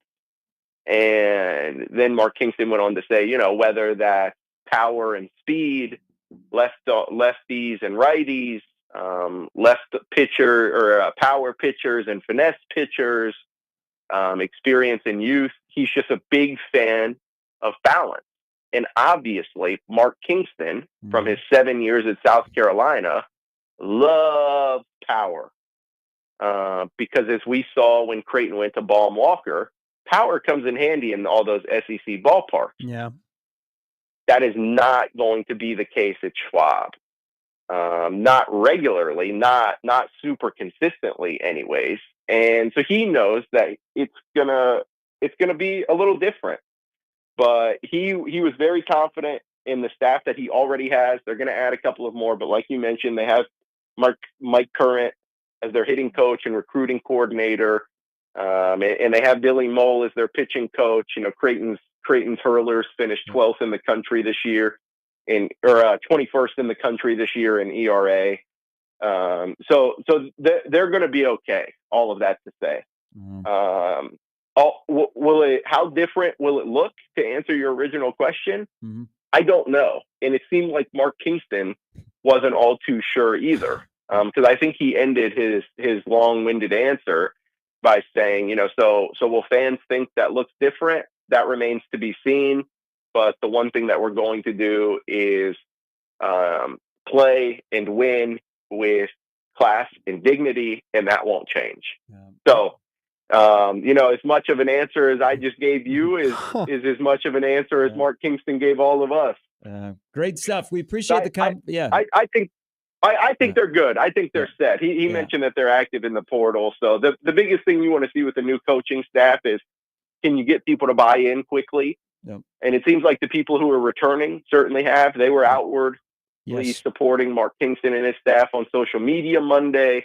And Mark Kingston said that they're pretty much almost done with the portal. Yeah. So that's a really good sign, guys. No, I think it is. And they've got some key guys that are returning. So there'll be a little bit of an older team next year with the new additions as well. J-Dub, as always, we appreciate it. Enjoy Game 3 of the NBA Finals tonight. Thanks, guys. See you, Walker. Good stuff from John Walker on the changing of college basketball to make it a TV product. Really the only college sport that I think is not adapting to the TV portion, and they actually will get a big stage tonight, track and field championships. Ooh. I think track and field in college is in trouble. Yeah, with the Olympic sports and how much they invest in them and the amount of interest. It's not great for TV. No. There's too much space in between what's going on, and then it's like you got to kind of jump to different events going on at different times. And then, let's be honest here, like, we all love the sprinters, right? We're not, you don't know, we don't all just off the top of our head know who the best 2-mile guy is or 3-mile guy is.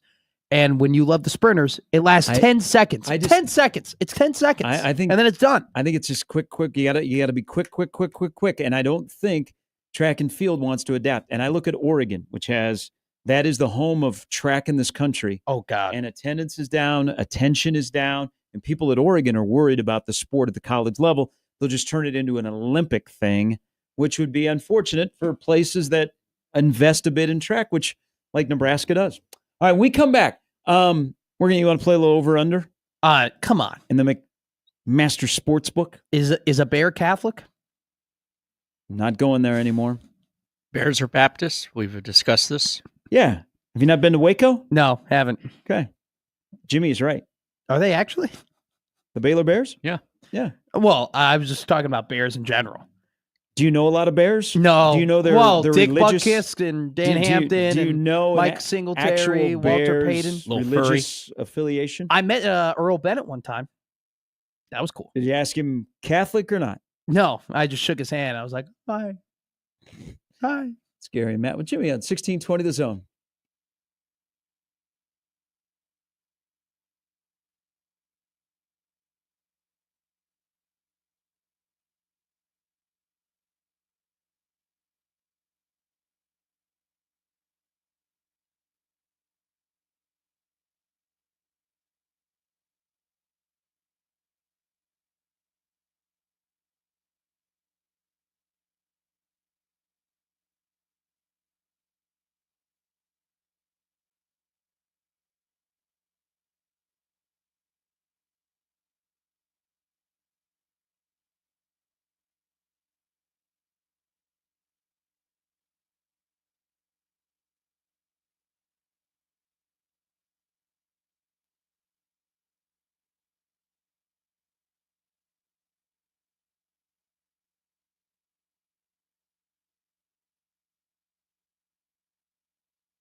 So in love.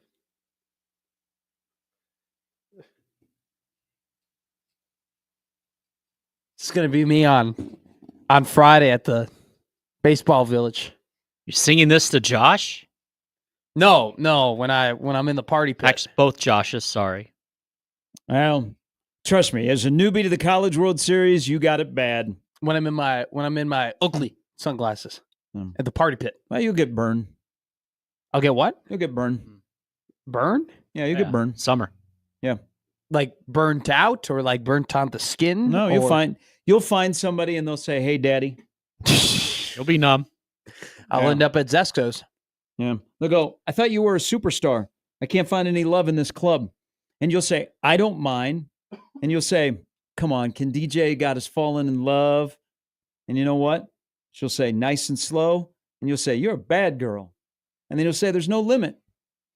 And then you'll scream and you'll get caught up.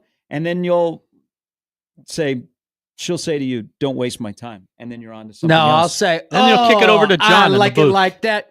Working that. I'll know how to act. Slow motion for me. Slow motion for me. You know what? There's still slow motion for me. I would say there's still a chance for you to be a priest, but I'm sure that you violated that. Working that. I know how to act. Usher, by the way, I rolled down the windows and cranked it up at 50th and Leavenworth the other morning when I was driving in because I was listening and they had Usher on.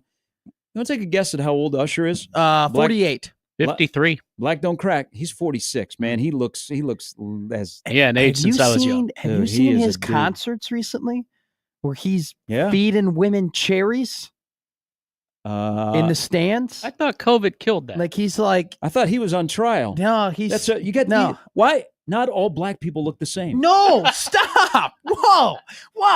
Stop it. I said Usher at his concerts has been Would that be our third group we've He's canceled? been feeding women cherries, like very sexily. Very sexily feeding cherries to women, some sure of which what's going have on here. wedding rings on. We discussed that earlier in the week too. Married women like cherries. And other You men. feel Usher like using his like teeth was like lowering a cherry down into your Doing- significant other's mouth. As long as you're not using it to like open something, because you can really hurt your teeth doing that. Can you tie a knot? Can you tie a cherry Yes. knot? Yes, With and your tongue? I can take a piece of skinny licorice rope and run it through my nose and back out my mouth. Excuse Stupid me? human tricks. Excuse me? I can still do it to this day. Speaking about stupid human tricks, you see Oz the Mentalist yesterday Okay. on Okay. Get Up? No. Your no, favorite guy? No. He's a fraud. He literally He's a shocked the fraud. entire set Is yesterday. this a Dr. Oz? No. No. We're not selling magic beans. Oh. It's this guy Whoa. is Don't selling magic beans. He's part of the Trump White House. he was but he was on trial at one point. Like, They like all a decade were. ago for like selling. He literally was. Hey, Look it up. hey. Dr. Oz was literally on trial for selling like things that he described as like a magic curing pill. He was on trial. Okay, so is and currently the My Pillow guy, Mike Lindell. Okay, we're off of this. Okay, Mick Sportsbook, you ready to play a game? Yes. 2 weeks from today is the NBA draft. It is the first round. Okay. Will there be a local product go in the first round of the NBA draft 2 weeks from today? Can you say that again? I'm sorry. I got distracted from Dr. Oz. Where will who go Okay, 2 okay, weeks from today? okay. They are two different people. Okay, Dr. Oz was not on with Rogan No, getting his I PIN know. number. I know. He was actually probably testifying before Congress or something. That's what he's been doing a lot of.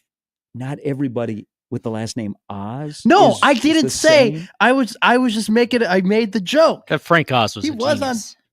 Was on trial. The Wizard was amazing. You know what? You know, the And new one is coming out. I, It's going to be really good. Yeah. Cynthia Erivo, so Yeah. talented. Yeah. 2 Okay. weeks from today, Okay. the NBA draft. will there be a local product go in the first round? Yes. Okay. Ryan Kalkbrenner. Okay. I say he goes to the Oklahoma City Thunder.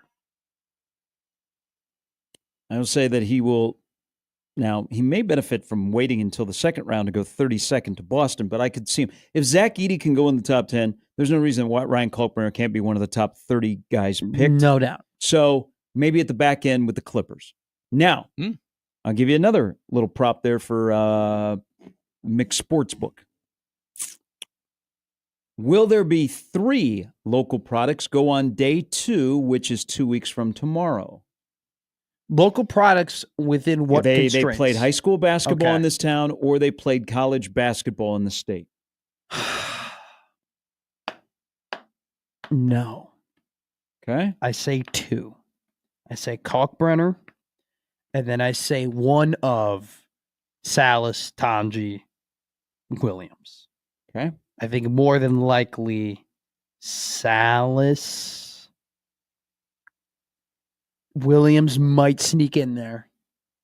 See, it's been very fluid with Bryce Williams in terms of where he's been going on these mock drafts. Mm-hmm. 2 months ago, he was a mainstay at 47, 48. Then the combine happened, and he did have a bad performance his first time out the combine, but then picked it up in his second performance. Since the combine, he hasn't really been as prevalent on our mock drafts, but I am encouraged about the fact that Golden State had him come do a workout, which evidently went pretty well, and then they put him in front of the media. That's, I know that's kind of standard, but I do think the fact that we are knowing that he's working out with teams and there are teams interested in him is very encouraging. I think just based on what I've seen off the mocks, he's might be a no, maybe a last second yes. Okay.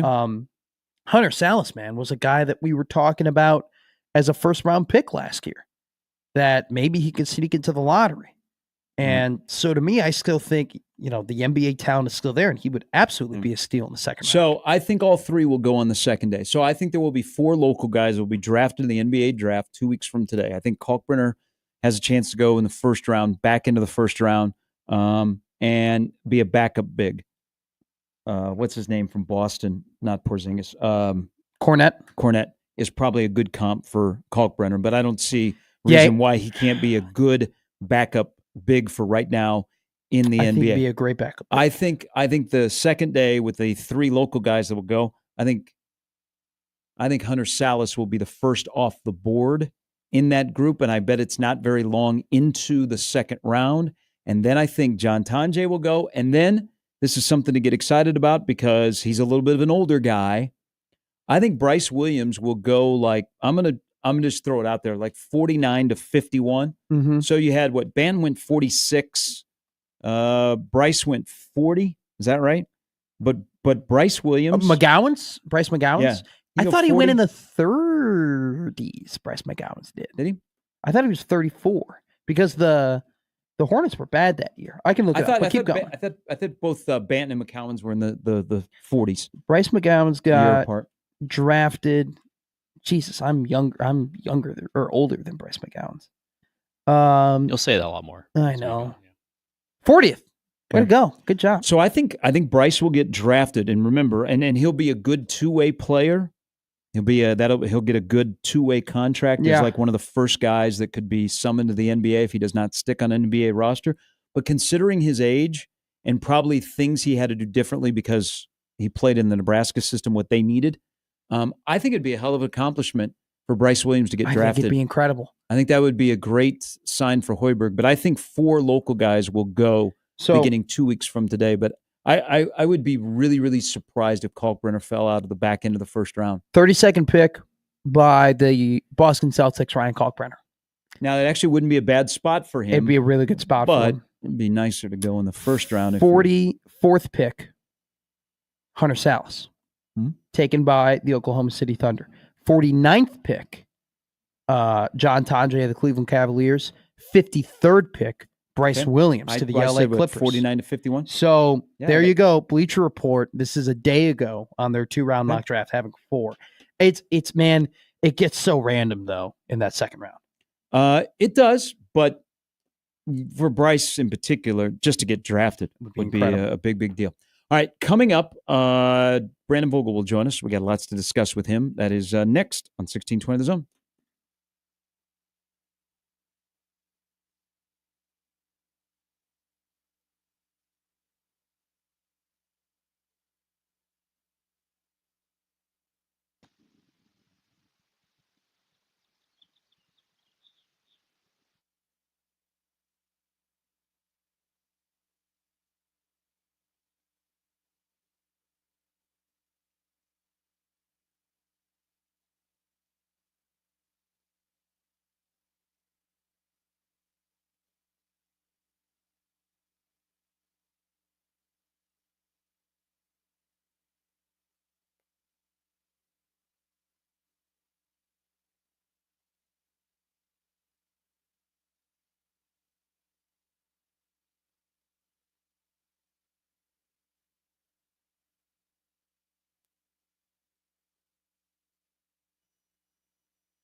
Hey, Gary Matt is brought to you by AGR Roofing and Construction, local quality service. 402-639-1218 to get your free estimate today. And we welcome our good friend from counterread.com, Brandon Vogel. Good morning. Good morning, guys. Morning, Brandon. Hey. Let's talk a little recruiting here. This past weekend, we're starting to see a little bit of the trickle effect of official visits and the attention that Nebraska got for their battle at the Boneyard. And now we'll get to see other colleges that will try and replicate what Nebraska pulled off. You've listened, you've read, you've talked to people, you've talked about it. What's the thing that stands out most about what Nebraska pulled off this past weekend? I think the long play nature of it. So, a lot of these guys were 2027. Nebraska's kind of in an interesting spot. Got to commit this week from an offensive lineman. But this 2026 class, when you compare it to like the rest of the Big Ten and more specifically kind of their closest contemporaries, I would say, Iowa, Wisconsin, Minnesota, Nebraska's a little bit lagging in the commit piece of it. So putting as many eggs in the boneyard basket as they did was an interesting play. Like I'm not sensing yet a ton of urgency or concern from the coaching staff about where the current class sits. They're trying to play a long game a little bit, and I think that's particularly interesting in a transfer portal era. I don't know what it says about where they think they're at right now, but it's just kind of interesting from a lot of angles with that. How hard do you think it's going to be to build offensive line depth, considering the fact that we've seen teams in the transfer portal pay for offensive linemen that are backups who haven't even played downs in college football? Yeah, we watched it happen to Nebraska once already in the spring cycle. A lot of that depends on, and a lot of the future of the sport in the near term depends on how strong is the enforcement arm going to be on those NIL things. And I don't think any of us know yet, but with the system we were operating under previously or most recently, offensive line was one of those positions where like your market value could go up quickly, just depending on what's out there. And if you're, power conference sized, but maybe you're a little bit locked off or whatever the circumstances may be. I mean, Rocco Spindler's in Nebraska, right? It's hard to assess how often those will be, but O-line's always going to be in demand, whether there are high school recruits or potential transfers.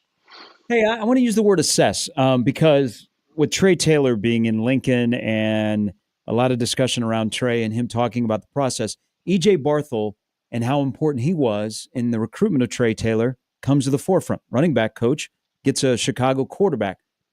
Assess the 3 years of the discussion around E.J. Barthel, who in the last 2 off seasons has had opportunities to leave, is still here.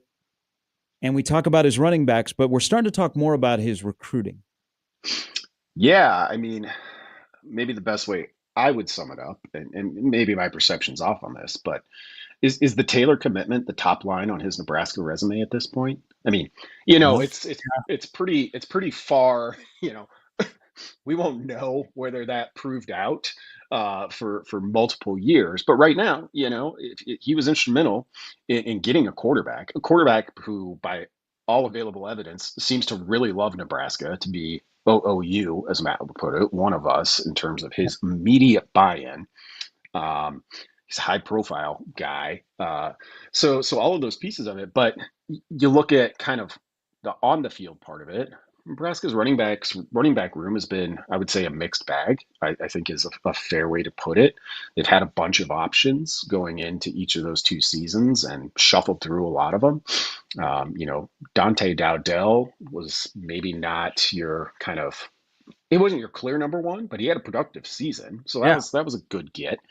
So yeah, I mean, he's been somebody who's kind of just in the shadows, when it's like, especially in the summer, like if you wanted to take a week and be like, all right, it's Rob Dvorak week. Like EJ Sure. Barthel would be probably like one of the more difficult ones to do for all of those reasons. But maybe that's changing with this if he becomes no. I guess the best way. It was hard to know, what he was. But if his like best foot forward is the recruiting piece of it, that's fine. You got to have some of those guys. In the beginning of the Matt Rule era, there was that big weekend, if you remember, where they brought in like 30 different high-profile recruits. And the attitude was, hey, man, this is a big deal. Like, they're going after the big fish, right? They're trying to be a national program. But I don't think there was like a true expectation that they were going to bring a lot of those guys back to Nebraska. Fast forward now, 2.5 years, and it was kind of the similar style in terms of this weekend. But there is some guys that you're looking around that are high profile prospects that we think that Nebraska might actually have a shot on. Do you think that that is an indication of progress for this program? Comparing those 2 weekends? Yeah, I think that's a fair comparison to make. If they're getting closer on some of these guys, I mean, not to kind of repeat myself, but like it's just the thing that sticks out to me most about this staff currently is like, in today's transfer era, like you get those guys on campus. Like anytime a 4 or 5 star wants to come, get them there. It's like maybe we'll see you next fall. Maybe we'll see you 3 years down the road. And I mean that's the play that most coaching staffs are making. But it gets interesting when you try to. It would be interesting to know what the hierarchy is for roster building with this staff. I think it's probably development first, transfers, although they're real choosy with that and careful because I think development is clearly ahead of it. And then is high school recruiting all the way to the bottom, like or third on that list? I don't know. And the coach wouldn't want to say, yeah, recruiting's like our least priority at the moment. But you kind of look at how they've done things and they're really patient in an industry where patience is in short supply. So let's shift to the other big news, and that is the House settlement that has changed college athletics. And athletic directors with their pocketbook are going to have to kind of prioritize what they want or what they think can be a return on investment. Give me, and football is included in this, in your opinion, at Nebraska, the top 5 sports, the return on winning. If that sport wins, what it does for Nebraska within their conference and nationally. Top 5 sports, in your opinion, the return on winning. Well, I think football's still number one, just in terms of the dollars and what it means to the state and what it means to the university and the history of it. I just don't think you can get past that. I think volleyball, which I would put number 2, we're seeing that in action right now. Like it's, we all know one of the only profitable volleyball programs in the country, sometimes the only one.